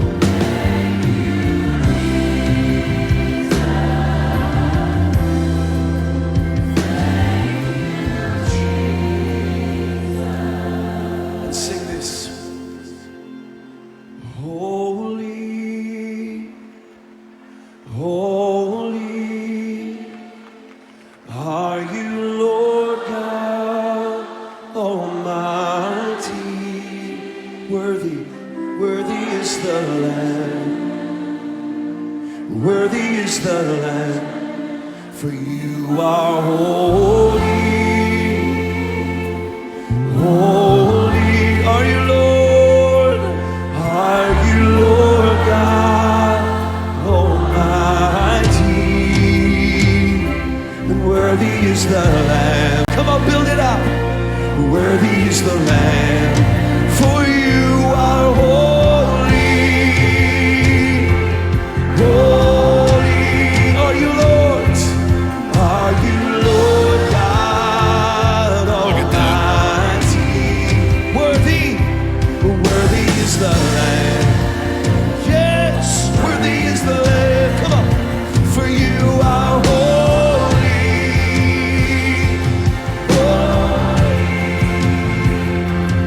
Are you, Lord God Almighty? Worthy is the Lamb. Worthy is the Lamb.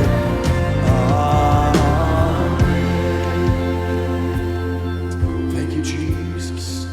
Come on, would you just for the next few minutes, would you just begin to worship Him? Lift your own voice. Begin to sing a new song to the Lord. Oh, come on.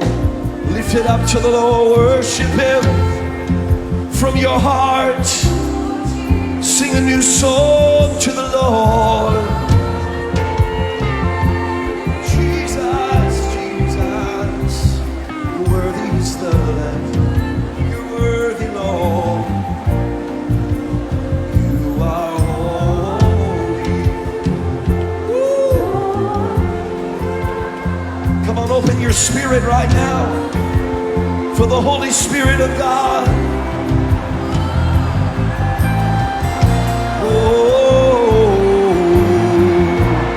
Let Him touch you now. Let Him feel you now. Oh, 700,000 people. thank you, Jesus. Yes. Just thank Him. Come on, just thank Him for the Holy Spirit right now. Just say thank you, Lord. Thank you for that gift. Thank you for the promise. Thank you, Father. I receive it in Jesus' name.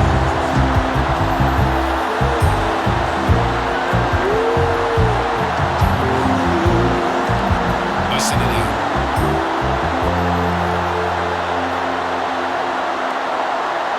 Woo. You know, so yesterday, this is what I was talking about. That you're going to wish you had a bomb sent to you. That's by evil people. Because what we have coming to you is something much more godly that you can never overpower. And this is what I believe that our people can do right here. Through prayer, we can overpower this evil in the world. I believe that. And I couldn't convey this yesterday. When I saw this and I heard this and I felt this within moments. Okay, I was almost. I got choked up by it because it was exactly a representation of what I was trying to convey yesterday. And it almost, as I was saying it, they could take my words and almost can translate it into some sort of a threat. And yes, of course, it's something very threatening to those satanic forces. Is the power of our God and the power of our prayer and the power in we the people. So immediately after I saw this thing, I picked up the phone and I started calling people. I said, we need a prayer rally, okay? And however many people join us, doesn't matter. We need to pray. I've never, ever done such a thing, ever. I'm not even the most prayerful person, you know. But I did become that way. I was Roman Catholic. I'm a recovering Roman Catholic. I am an extremely spiritually connected person to my God. But I decided to put something together, and it's for us to come together on Monday, November 5th, and 9 a.m. to midnight, an online prayer rally.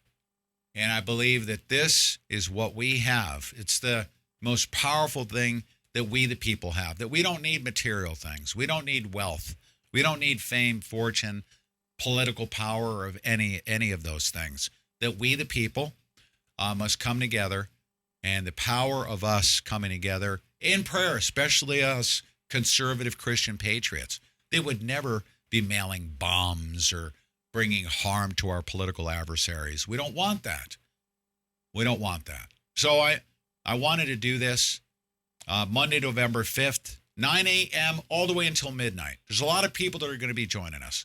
Pastor Baxter. I contacted Pastor Wiley Drake. If you don't know who he is, he's a friend of mine. I know him personally.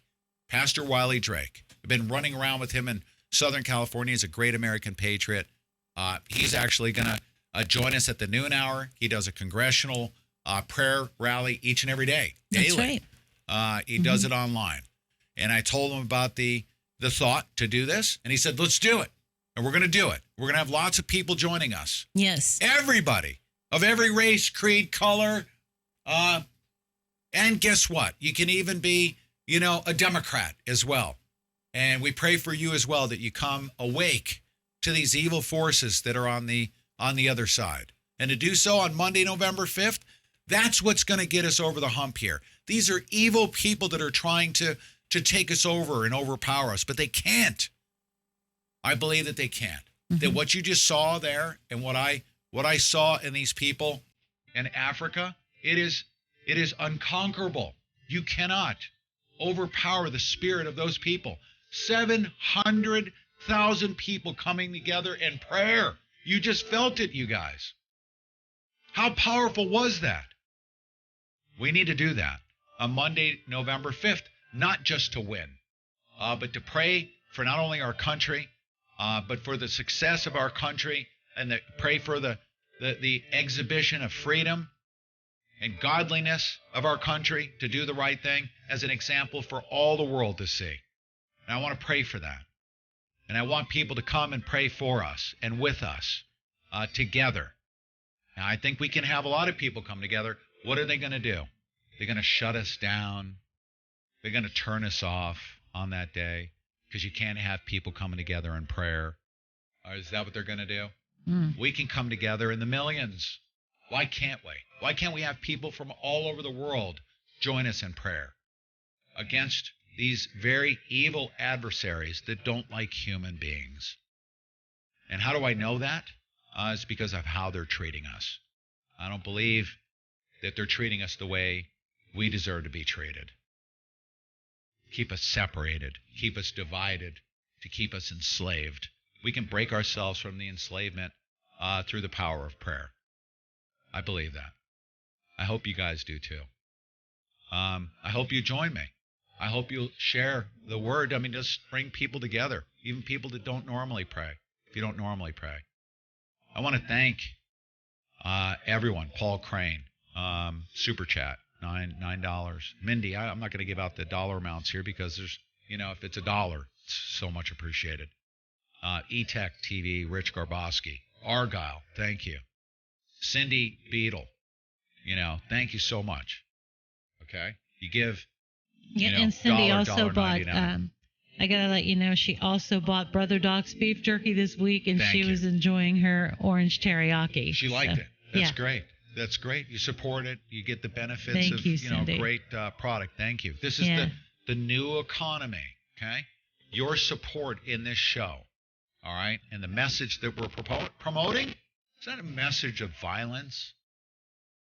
It's an energetic message saying you're not going to do this to our people. These people here that we're getting together, 700,000 of them. There's a force that would like to just gas them all and be rid of them because they're getting together in prayer, right? Right. They don't like that. These are satanic people on the other side that are running this Marxist thing. Douglas Schwartz, $5. He says play the frontline clip of the 28-year-old socialist dummy-crat. Yeah, I asked him to give us a little bit more information. If we can find that, we will. I will we do tried. That. Rumorette, $20. Pete and Deb, hope this helps with your monthly expenses. Thank you, $1. Rumorette. Here's Thank what you. we want. We want to connect with 1 billion people with $1. Okay? So if it's $1, if you haven't contributed, contribute that $1, right? That's right. Just to be part of the new economy, to say, I'm pulling my wallet out, okay? And I'm going to pitch in. We're going to support independent media. We're going to convey the truth. We're going to come together in prayer. But I thank each and every one of you guys. I hope you join us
tomorrow morning, all right? Good content all the way through. Enjoy it.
Law.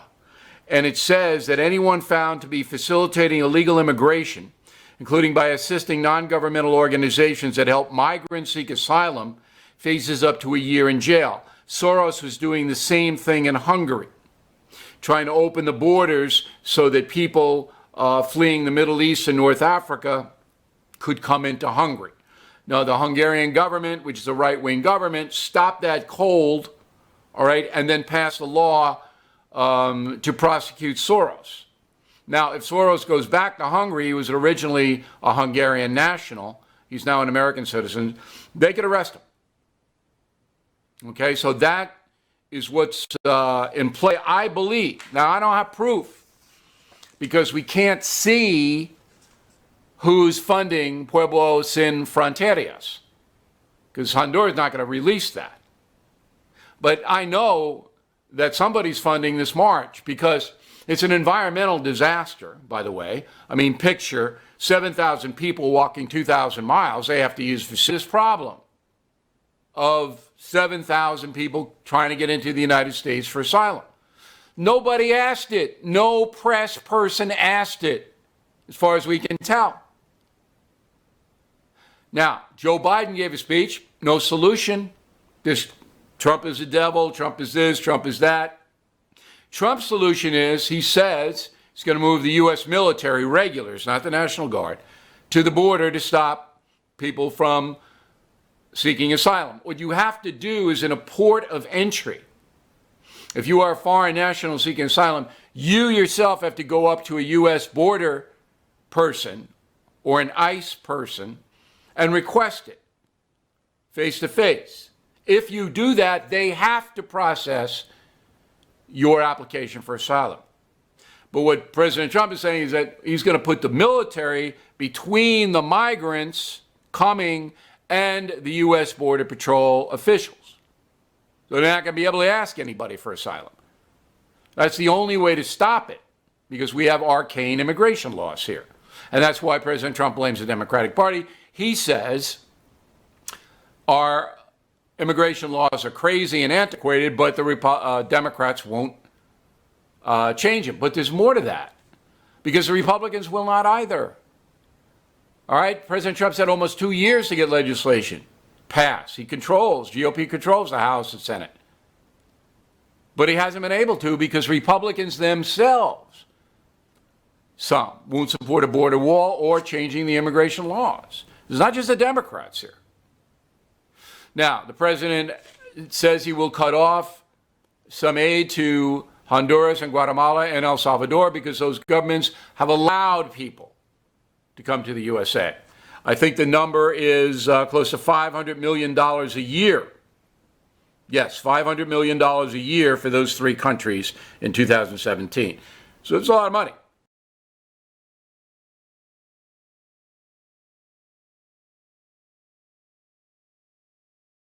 Apple or Google or Twitter or something. Well, now I'm sure of it, because I shot a live video last night that they took us off Twitter for, where I said, I don't want any violence. Nobody should be violent. I think they're planting a false flag against big tech or against something like CNN. They pulled the video and then had Lester Holt, New York Times, thousands of publications today say that I called for battle rifles to be used against the media. And then they just show quotes where I talked about if Antifa attacks your house, if you're a congressman or a cop, they've doxed you, you should have your rifle ready at your house to defend yourself. And then they just show battle rifle is one quote, and then they say Antifa, Chi-Coms, the media. And then Holt says, I've got chills. Jones wants them to assault us with rifles. Folks, they wouldn't be doing that as a script everywhere, like an invasion of a third world country. I mean, this is like war level propaganda. You supply the pictures. I'm here with Roger Stone in Austin, Texas, and we have got an emergency update for everybody. I've been saying this for about a month because I saw the pre-programming they're doing. Kind of like when they're rolling out a new Corvette promotionals or a new soft drink. You see the promotionals, or something. You see the taco promotionals, or a new soft drink. You see the promotionals. They keep saying on CNN, MSNBC, Trump's going to cause violent attacks on the media when all he does is respond back to them and call them liars. And they're running around saying shut down the alternative media, people like me. And so I've been pointing out that I believe, and Paul Watson has said this, and Mike Adams has said this, and Roger Stone has said this, that they're either going to provocateur some crazy, or they're planting a false flag on themselves or on big tech like Apple or Google or Twitter or something. Well, now I'm sure of it, because I shot a live video last night that they took us off Twitter for, where I said, I don't want any violence. Nobody should be violent. I think they're planting a false flag against big tech or against something like CNN.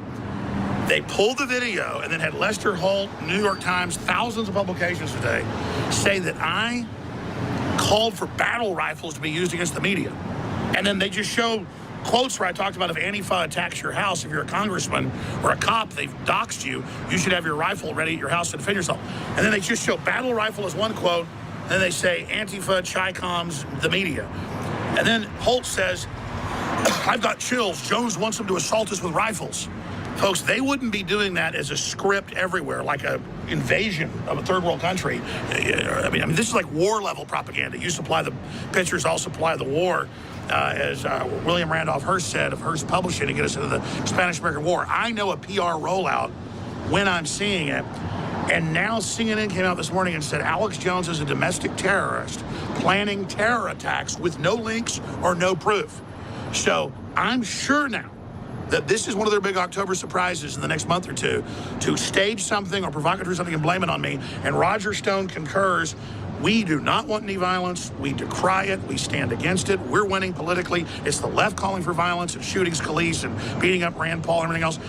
But the fact that they're saying I'm calling for this when I never said it is chilling. So this is an emergency alert to get out ahead of this. Roger? Let's be as clear as we possibly can. Alex Jones and InfoWars do not advocate violence against the media or anyone else. If there is an attack on any media outlet or any reporter, it is not countenanced by us, it is not advocated by us, it is not done by us. It is a false flag with the goal of blaming Alex Jones. How do we get out ahead of this, though? Because this is pure scripting, like they're about to literally invade a country. I think we just did. All right, folks, we're going to be covering all of this. People worse than you guys in America right now. No, you. You know, I think CNN and the New York Times promoting the Iraq War. Yeah. You. But that's all he wanted. He didn't want a response. Classical fascist, fake leftist coward. Keep moving. You notice that these cowards, all they can do is misrepresent, and then they didn't want the answer. Right. He wanted to get the little token for his friends and his miserable life, and then lie about us. That's what they do. Just like ladies and gentlemen, we are live broadcasting worldwide with only 13 days out to the 2018 historic elections. Bombs sent to Clinton, Obama, CNN evacuated, George Soros, and more. Right on time so they can play the victim. We saw the PR rollout that I was saying used battle rifles and bombs and things on the media. None of it was true. Why would they push that? Because they were preparing the ground, ladies and gentlemen. And they've got their giant migrant caravans, now over 50,000 people, being shipped in on UN and U.S.-funded vehicles from USAID. And it's in mainstream news, what I told you last week, that George Soros doesn't pay for it. The U.S. taxpayer through the UN pays for it, and then his foundations run the operations. That's mainstream news, documents all coming up, and they're being trucked up just like we predicted to slam into the border 2 days before the election. There'll be more than 200,000 people when they hit. Stay with us. Ladies and gentlemen, we are live broadcasting worldwide. I am your host, Alex Jones. And we're 13 days out from the midterm elections, and all hell is breaking loose, obviously. Coming up, I'm going to wait to the second hour, but we've got it all ready and prepared for you. Dozens and dozens of clips. And I'm going to show you the news articles for yourself here in a moment, where in the last few months, you can go see it for yourself, I laid out exactly and precisely how they are preparing the public for the idea that Trump and the conservative pro-America media aren't just Nazis, but that they are terrorists who are going to attack the media and attack universities and attack the Democratic Party to say that our political actions are illegitimate and that we are going to cause all of this violence, so we need to be shut down. So that is all coming up when Mike Adams joins us in the second hour today. And it ties into what's happening with the stock market. It ties into what's happening with the illegal alien invader, UN-funded, U.S. government-funded operation under USAID. That's all confirmed. We're going to be breaking it all down. And as I said, the answer is to respond with cutting the UN funding. Now, obviously, the big story at Infowars.com and newswars.com is that a pipe bomb got mailed yesterday, a very small little pipe bomb, to one of George Soros's palatial mansions in New York, in the Hamptons. Then another similar pipe bomb reportedly got mailed to CNN, one to Obama, and one, of course, to the Clintons, all there in New York. Now, remember, if you go back, about a month ago, a gentleman was busted in New York cooking up he's pled guilty, a 200-pound bomb in his basement to bomb the Republicans to cancel the election. He was going to detonate it inside the Washington Monument Mall on the morning of Election Day to try to cancel the election because the Republicans are going to try to steal the election or cancel it. I know that doesn't make sense. He's a crazy leftist. He's pled guilty. He's confessed. Now, here are some of the articles dealing with this. Feds investigating potential explosive devices into Hillary Clinton, Barack Obama. CNN's New York headquarters evacuated a suspicious package. They're saying it's a bomb. Suspicious packages addressed to the White House intercepted. And it just goes on and on. Secret Service intercepts suspicious packages sent to Obama, Hillary Clinton. Now, let's go back now to just a few weeks ago and a few months ago. Here's 2 weeks ago. Brett Kavanaugh and the information terrorists trying to reshape America. First person they attack is yours truly saying, I am a terrorist. That's Wired magazine in a huge 30-page article of pure bold. Now, let's just keep moving back from there. Here is Media Matters memorializing what happened. Alex Jones says InfoWars platform bans are first step in globalist plot to carry out violent false flag attacks against CNN and MSNBC. Yeah, they keep saying Alex Jones wants people to attack CNN and MSNBC with battle rifles. They never show a clip. They never show a quote. They just lie. Now, it's not rocket science that when they start saying Jones wants violence against the Clintons and Jones wants violence against Soros and he's going to get Soros hurt saying he was a Nazi collaborator. He said that on 60 Minutes and NPR and in a book. I've played the clip many times. That clearly they're saying Trump's going to cause violence in the media when they're the ones calling for violence against him 100 to 1. The left calls for violence and carries out violence versus the right. That's well known in the media. So, Alex Jones says platform bans are first step in globalist plot to carry out violent false flags. That's August 6th when we had red alerts about that. Now it's beginning. August 4th, protest, false flag warning, a perfect storm for staged deaths to demonize conservatives. Censorship purge points to imminent false flag violence before midterm elections, bigger than 9/11, to be blamed on Trump and Alex Jones. That's a Mike Adams article. Emergency. Deep state Democrats preparing false flag attacks against media, big tech to steal election. The next stage of media censorship, again, is about to be launched. August 16th. Emergency alert. Media false flag imminent. Alex Jones and Roger Stone issued an emergency warning about the latest media attacks and decry violence. Media false flag imminent. Millie Weaver. August 17th. Alex Jones warns the deep state will bomb federal buildings and blame InfoWars. We've got that video coming up. Media false flag imminent. Another article. Emergency report. Trump must take action now to stop false flags. If not, he could fall victim to globalist trick that I predicted they would launch 2 weeks before the election. We have the clip where I call specifically 2 weeks before they would launch the bomb false flags. So those are just some of the reports. CNN accuses InfoWars of being complicit in domestic terrorism. Doesn't show where or why. Just says we are helping terrorists. I mean, it's not hard that they're about to frame us for this and to predict it. And then now you see the pipe bombs getting mailed.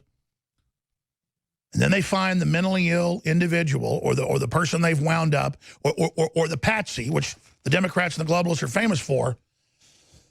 Just like they blamed Oklahoma City bombing within 30 minutes on Rush Limbaugh and all of talk radio and all conservatives in America. Just like if there's a mass shooting, they blame all gun owners. You can see them preparing it all. And now the last piece, 13 days out, will be finding out that it's a right-wing extremist and blaming it on us. And saying he visited InfoWars. He visited Drudge Report. He visited Tucker Carlson. He watched Fox News. You can see the scripting, and boy, we told you, Jones needed to be taken off the air, and now, why he mailed the bombs, or his somebody he influenced mailed the bombs.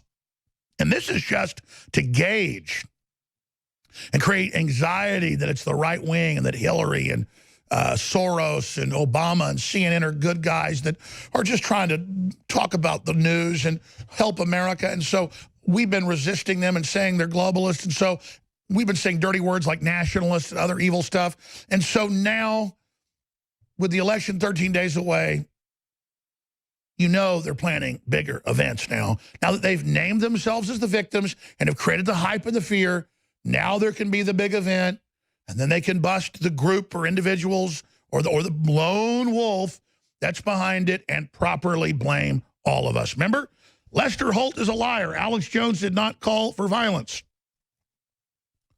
But those videos were all taken off Twitter, where I showed that I never called for hurting the media. But they don't care. They all get up there and they all lie because it's a dangerous talking point. It's a plan.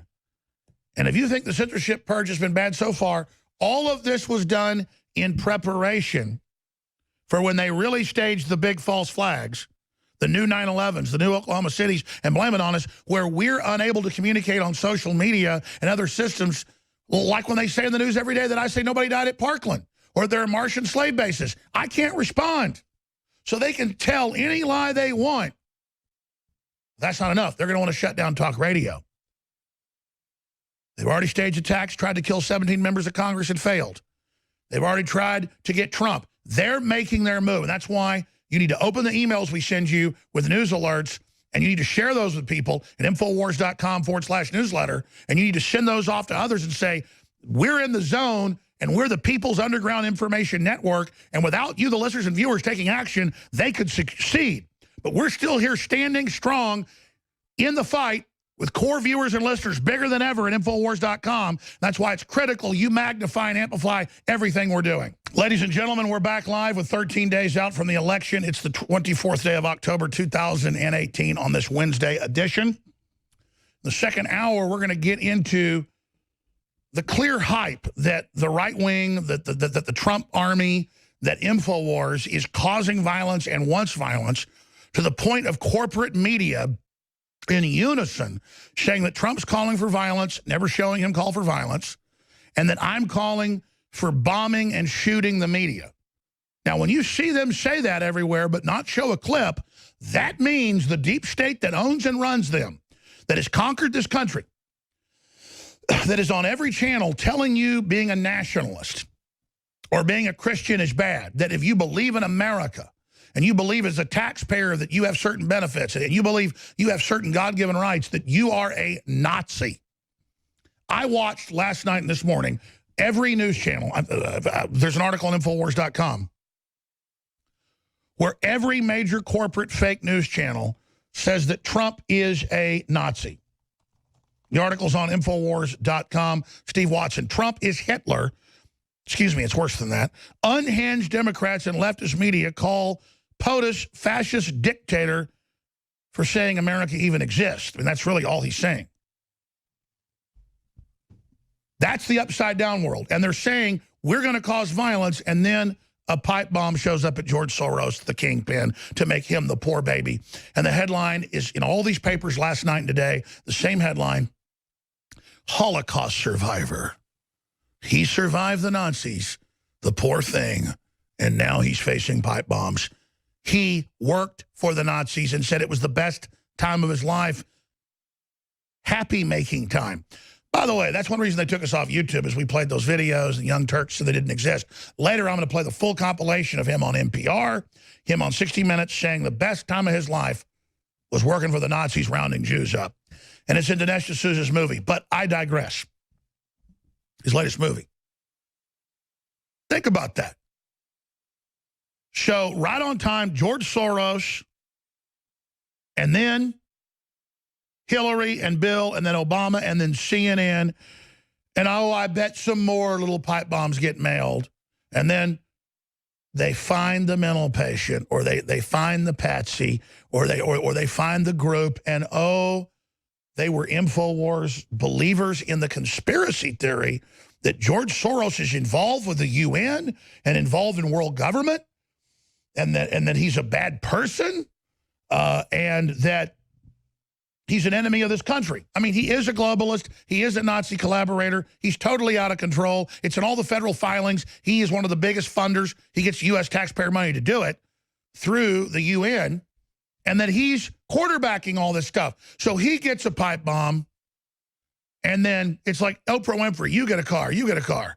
You get a pipe bomb, you get a pipe bomb, you get a pipe bomb. Oh, these poor babies that helped fund the Arab Spring and the overthrow of Ukraine and all the criminal things they do. And now Bombs are there. They're such victims. There are hundreds of cases of declassified false flags. It's the oldest trick in the book. Everybody knows, about movies like and TV shows like House of Cards, where they're throwing bricks through each other's window. That's one of the oldest tricks in the book. And so I've predicted it all. It isn't hard to predict because you can see the massive rollout. They don't go on every news channel in the country. They don't go through every news channel of fake news in the country and all say in unison, Alex Jones. I've got chills, Lester Holt said. Yeah, I'm really scared when he said kill us with bombs or kill us with guns and battle rifles. And Jack Dorsey goes, I know it's terrible, but we're not going to ban him yet. To make it act like they're not censoring. Oh, they held back. So he could go around and do that whole tour of disinformation, a psyop. You know when they're on every channel saying saying kill the media, and you didn't say it, and they don't have proof you said it, that something bad is about to happen. They don't go for broke like that. They don't tell lies that big unless they're getting ready to attack themselves with bombs and guns and poison. And we're putting together an article on Infowars.com that's going to be out later that's going to have dozens and dozens of videos and articles the last year where I warned of this, where you could see the pre-programming. And just like I said, how do you know when a new Coca-Cola flavor is coming out? Because you see billboards everywhere and there's ads on radio and TV. And you go, oh, there's a new Coke coming out. Or when does McRib come back? You don't go to McDonald's. I don't go to McDonald's. You see the stupid McRib ads. McRib is back for a limited time. That means they've got McRibs at McDonald's. When they come out and they say, Alex Jones says blow up and shoot the media, and Trump says kill the media, and it's not true, and they've got a history of staging crap, and they're a pack of criminals that works with radical Islam, you name it, and say MS-13 are God's children, you better believe these scumbags in the deep state haven't given up, and they don't want America to return, and they don't want our republic back, so they're crapping their filthy britches, and they're going to pull anything. And if we can't see the giant setup to this, we're crazy. You don't just think we were going to take the country back and they weren't going to fight back against us, do you? We are removing the globalists and the Chi-Coms from the country. We're restoring the republic. And we're going to get demonized. We're going to get attacked. I expect to be attacked.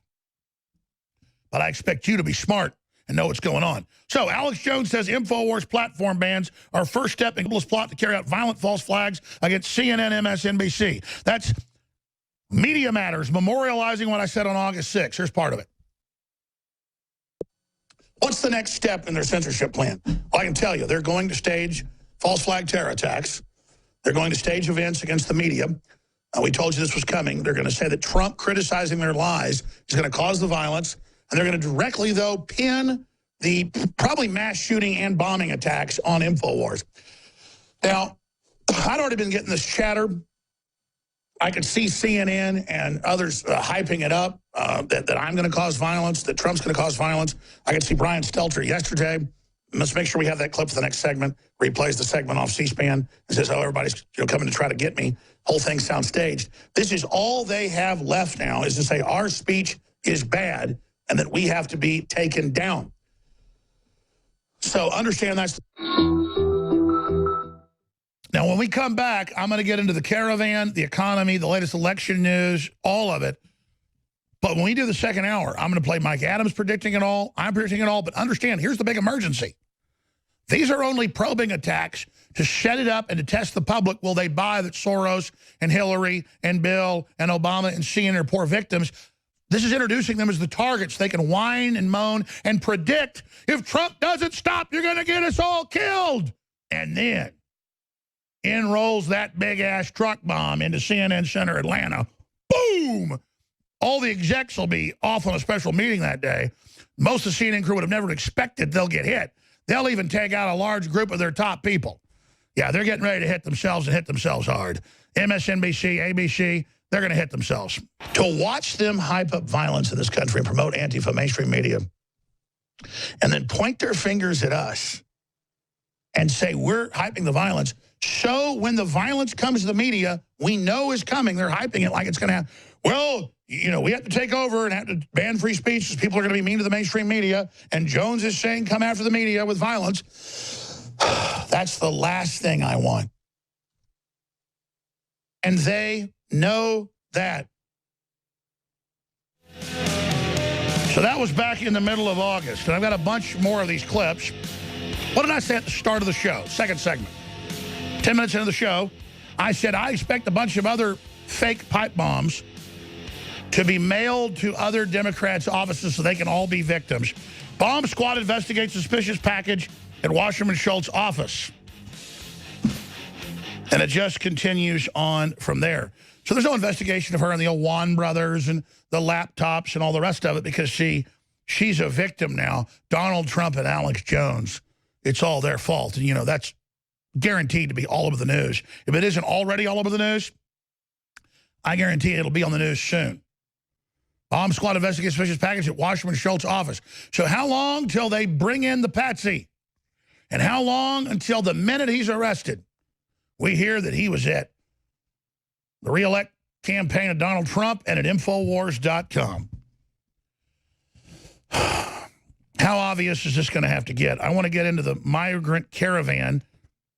Not walking, they're being transported to the U.S. border on the back of flatbed trucks paid for by USAID. You know, why can't Trump stop that? Because we give our money to the UN. They give it to the NGOs like George Soros and the Carnegie Foundation.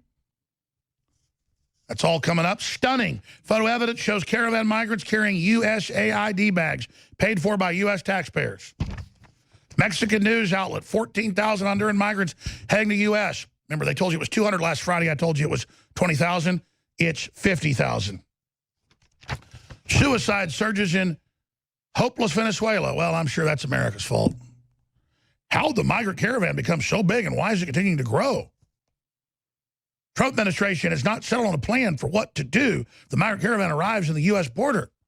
Reportedly, fistfights between John Bolton and General Kelly. Kelly, by the way, is the expert on that, the former head of Southcom. 2,100 mostly unarmed guard troops on border as Trump vows to send more to stop migrant caravan. And they'll attack just like they did the Mexican police. And the media will say, how dare you do this? We see our corporate traitor media that says you can't even say the word nationalist.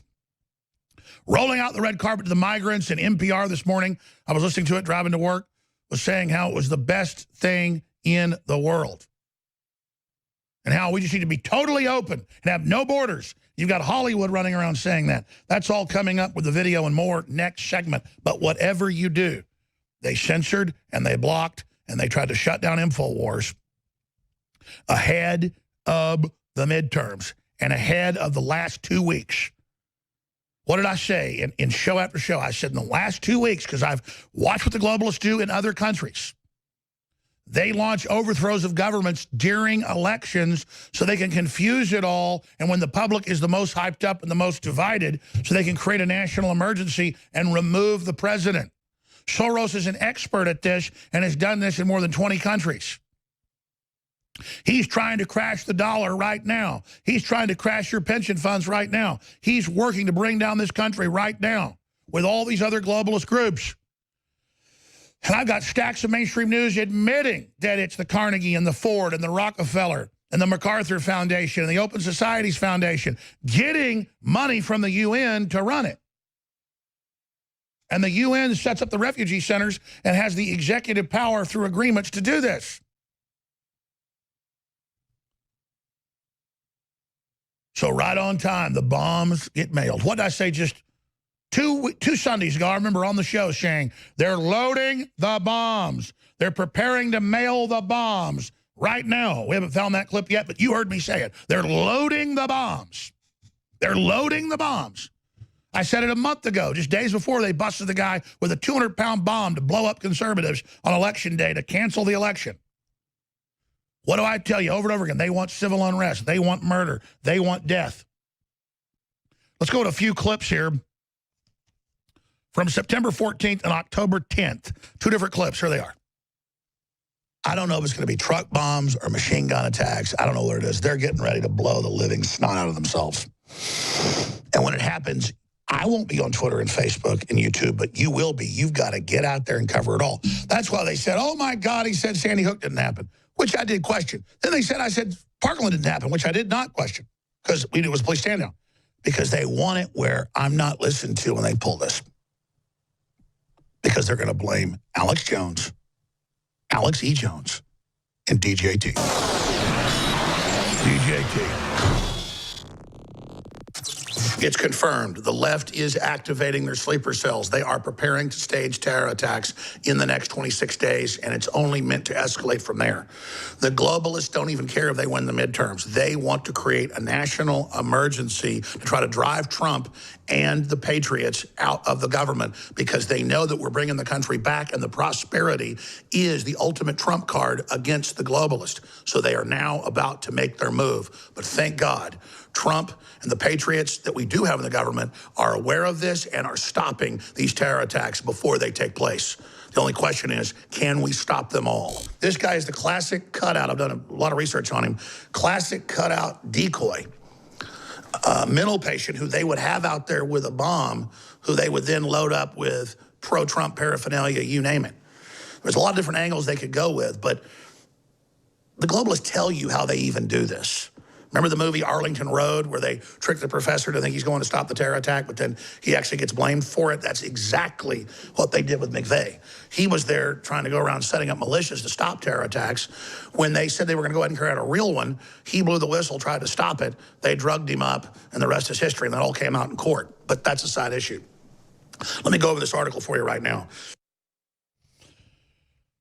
That was, of course, the gentleman a few weeks ago that was going to blow up the National Mall. We have a lot of other, even more detailed clips that I'm told they've grabbed. We'll have those in the next hour. Mike Adams joins us. I'm not trying to scare you. I'm trying to alert you so you know what's going on. That's why they clamp down on us and thousands of other conservatives and libertarian groups. That's why they're censoring everybody, because they don't want us to be able to communicate and share information when the big event happens. And they're going to blame us. And they're going to then have the left riot in the streets. They're going to assail the borders with hundreds of thousands of illegal aliens pouring across in a total destabilization. This is 21st century warfare. Because of nuclear weapons, you can't have a toe-to-toe war with a major nation. They do it through open borders. They do it through subterfuge. They do it through sabotage. I believe we're going to make it through this election. I believe we're going to stop it. I believe they're only doing probing simulated attacks because they know a big attack, they'll still get caught doing it. They haven't been able to shut down the communications properly. I believe that we're going to make it through this. And I believe they may stop with just these probes, but I could be wrong. Ladies and gentlemen, if an explosion goes off, you go there with a camera. If anything looks suspicious, you videotape it. You watch everything now. If I was general citizens, I would be as independent media patrolling at night. I'd be patrolling in the morning. I would be looking everywhere you're at, especially if you work in an international media institution. You know, I don't think they're going to kill their own CIA operatives like Anderson Cooper, who's admittedly CIA and involved in black ops and disinfo and government overthrows all over the world. They'll roll it into some event, though, with a bunch of media and kill them. The deep state will.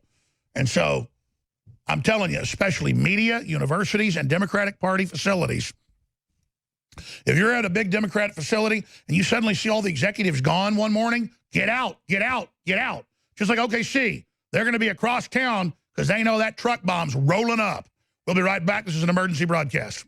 There is a saying, a maxim in Latin, or the old Roman, qui bono. Qui bono. Who benefits? Who stands to gain? But you also have to ask who has a history of doing something, who has the capacity to do it, and again, who benefits from it. You know, you see this in different crime shows, and I've read about it in criminology. Most firefighters are really great people. But generally when there's some junior firefighter and they see a house that's burning down first, it happens a couple times and they respond first, or they find a pipe bomb and defuse it and are the hero, the cops start watching them, and they're the ones that have done the pipe bomb or the poop swastika, or the little cross in the yard, or go away inwards at the Air Force Academy. And I said it's probably a leftist cadet, and it was. Almost every time it is, actually. But we're not supposed to talk about that or think about that. We're supposed to not think about who benefits. From now, as I said at the start of the show, I believe you'll have a whole bunch of these pipe bombs mailed to all the little Democrats. They started with the big prince himself, George Soros, the big granddaddy, the biggest contributor, the biggest funder, why he got the bomb. And then everybody speculates who sent the little 4-inch long pipe bomb. When this guy funds burning down of whole cities and killing of police in different nations, look it up, he brags about it. And then, oh, it's Hillary and Bill. It's down the hierarchy. And then it's Obama. And then it's Debbie Wasserman Schultz, who's got a bunch of heat on her. And then it's Eric Holder. And then it's Kamala Harris. So they all get to be in the news and get to be victims now with the perfect narrative of the media, the corporate media saying Donald J. Trump and these congressmen, they're all going to cause violence. Alex Jones is calling for it when it wasn't true. And the editor of major publications like Raw Story saying Scalise deserved what he got. You know, we were defending ourselves. And CNN's Wolf Blitzer has guest on saying the guy that shot Scalise was a hero.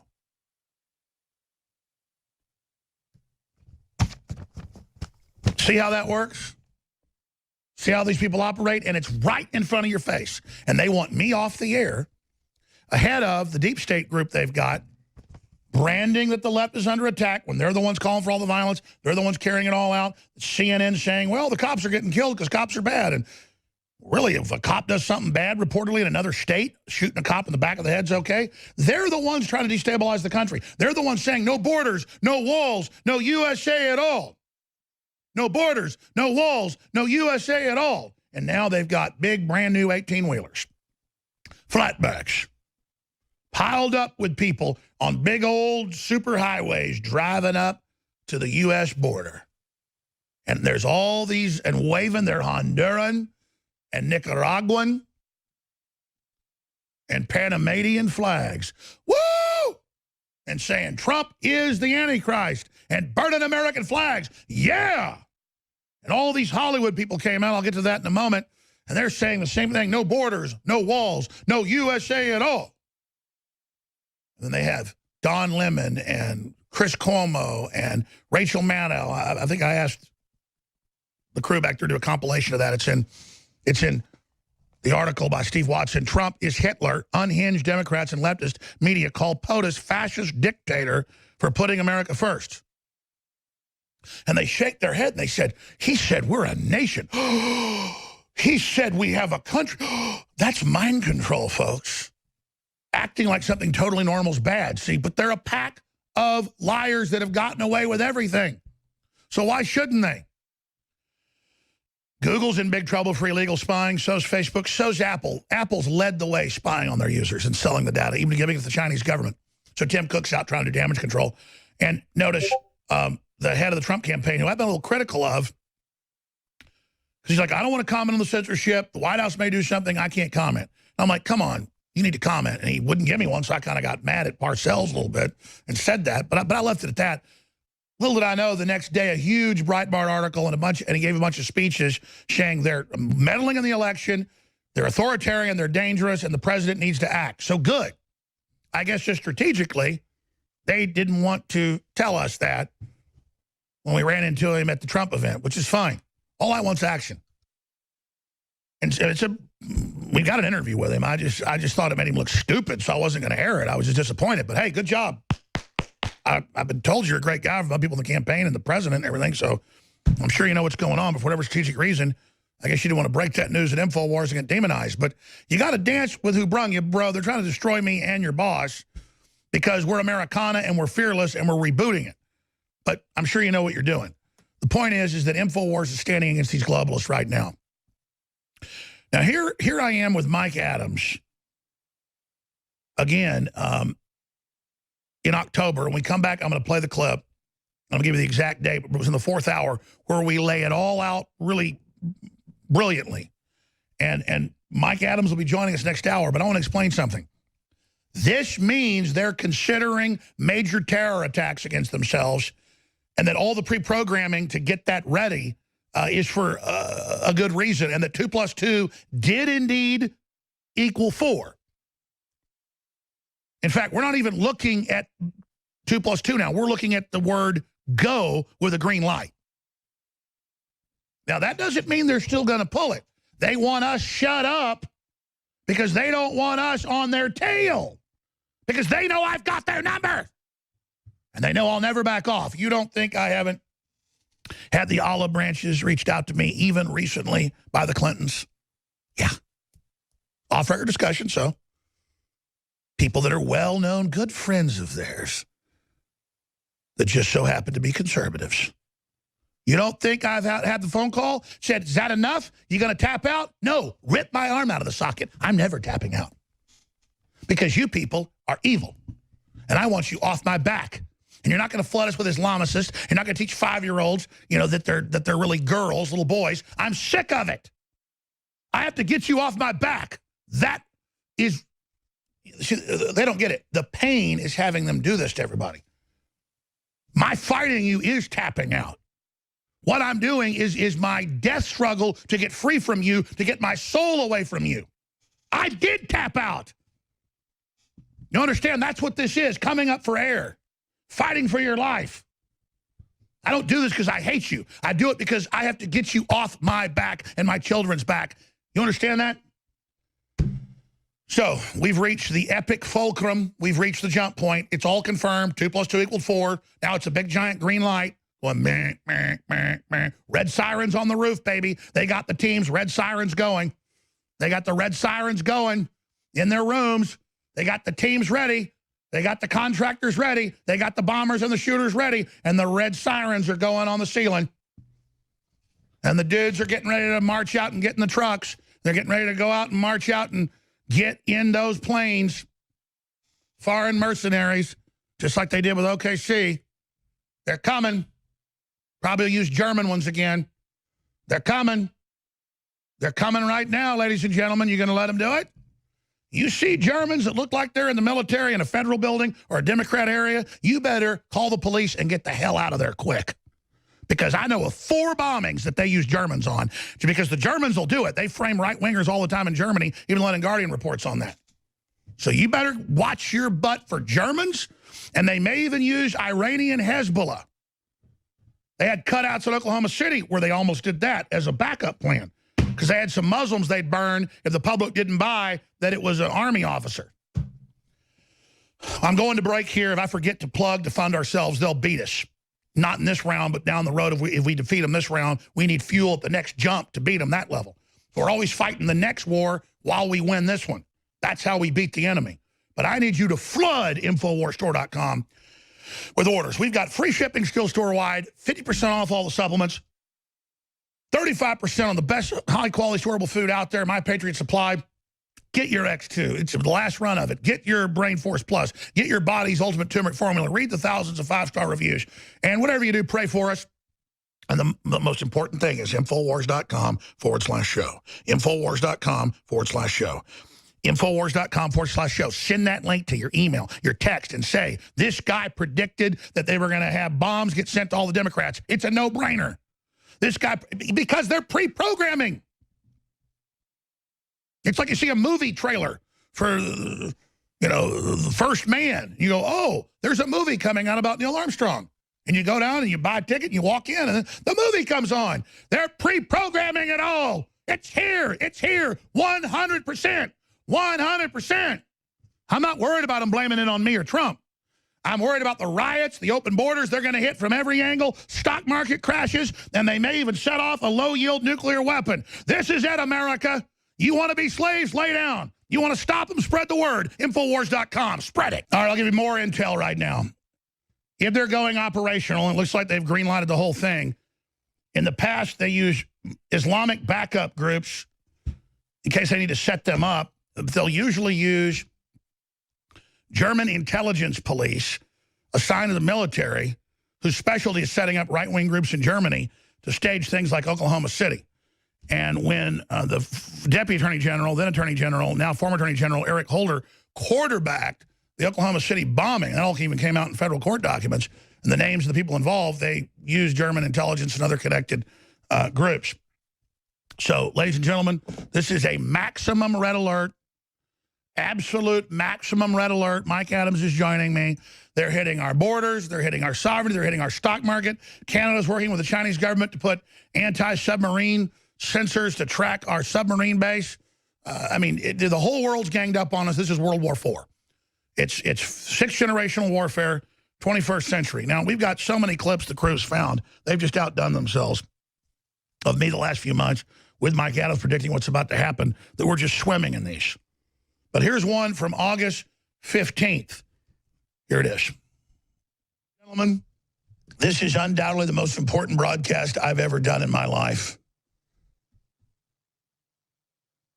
The mainstream corporate media is in every major paper in the country, every so-called news channel, saying that President Trump wants violence against the media, that I want violence, that I'm calling for assault weapon attacks on the media, and then they don't even show where I said it. This is grave.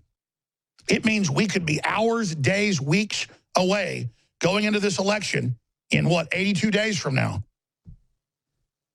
to stage a huge event, just like evidence shows Bill Clinton and the deep state did in '95 when they were way behind the polls, to blame the Midwest and